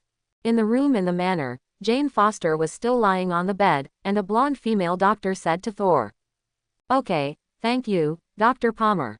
This is your certification fee. I hope you keep everything you saw tonight, otherwise someone may disturb your life." Thor handed her a check. The female doctor nodded. She saw a circle of light appear out of nowhere in the room with her own eyes, and then a man and a woman walked out of it. She thought it was better for her to forget about it. Watching the doctor leave, Natalia said, "The director announced today that the truth about the destroyer armor incident will be disclosed, and you will soon become famous."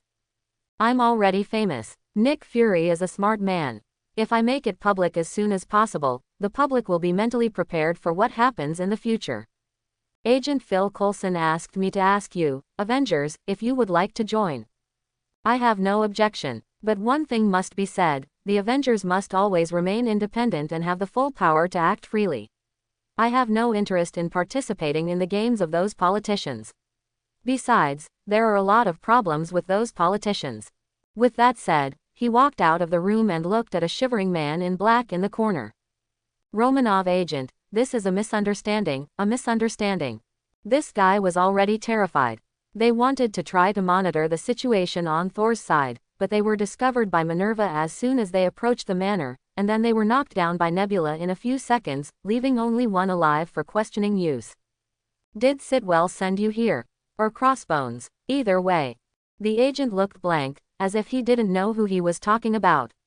Thor suddenly said softly, "Don't worry, if one head grows, I'll cut off 2 heads, and see how many heads you have for me."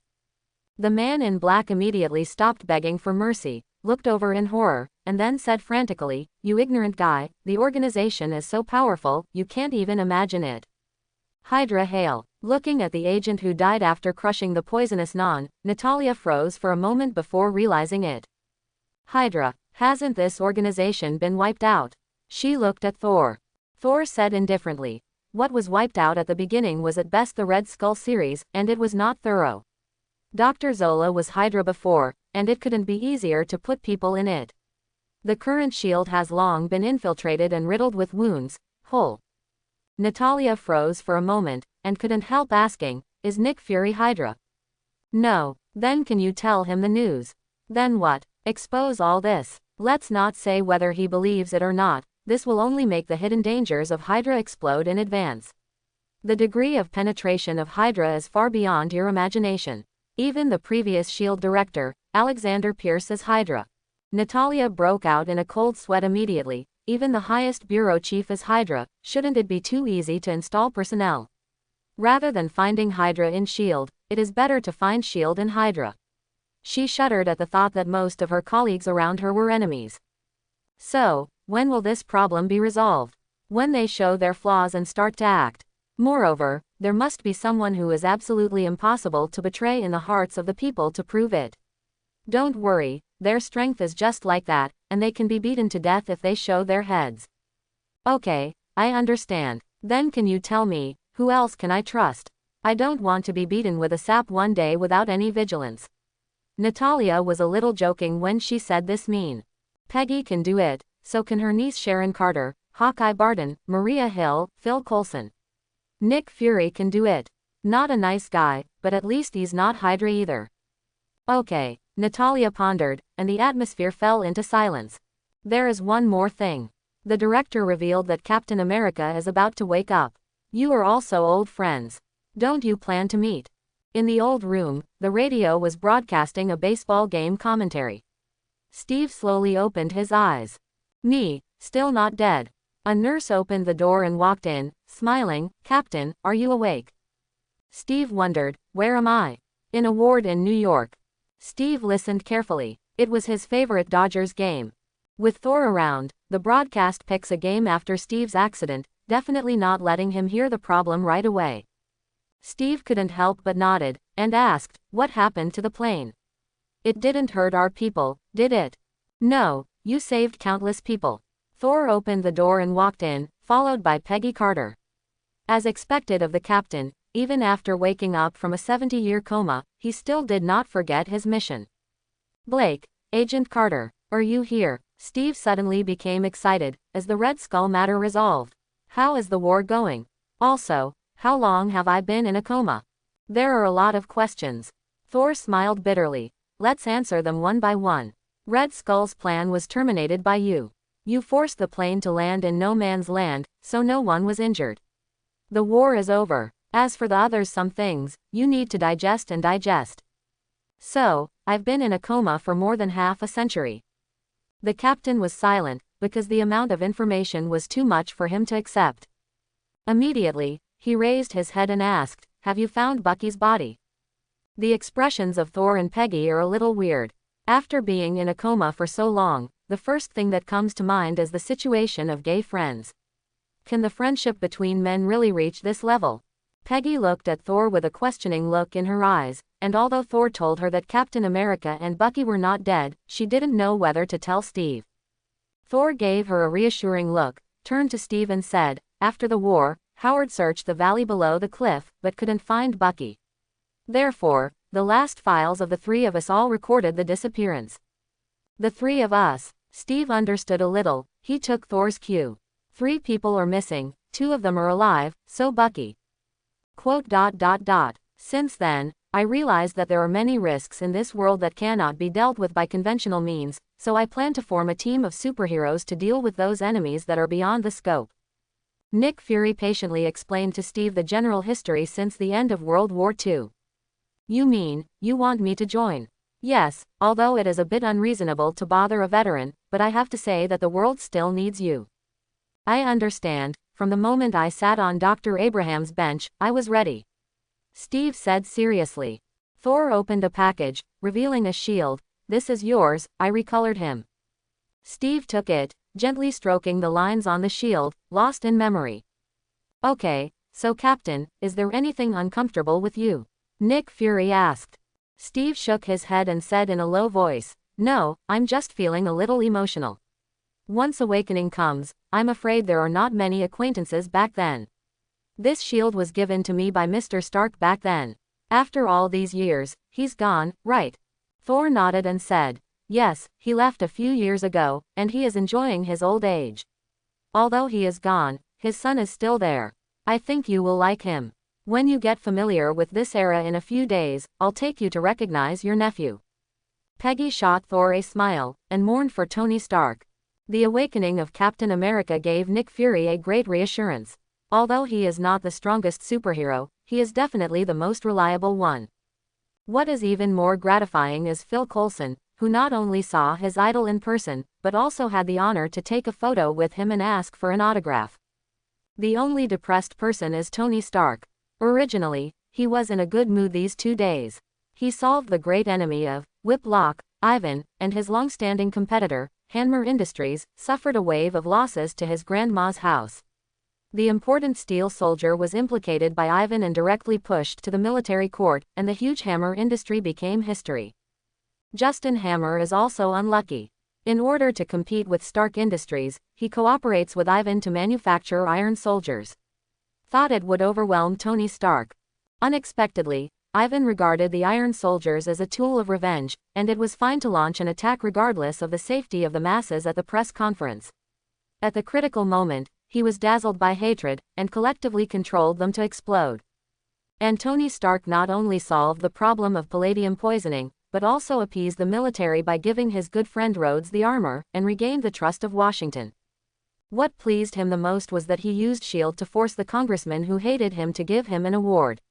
Especially looking at this fat man who wants to bite him to death but has to boast about himself with a smile on his face, it doesn't feel too good to slap him in the face. That night, he accompanied Rhodes in the bar until late at night. I hope everyone will support it and subscribe more.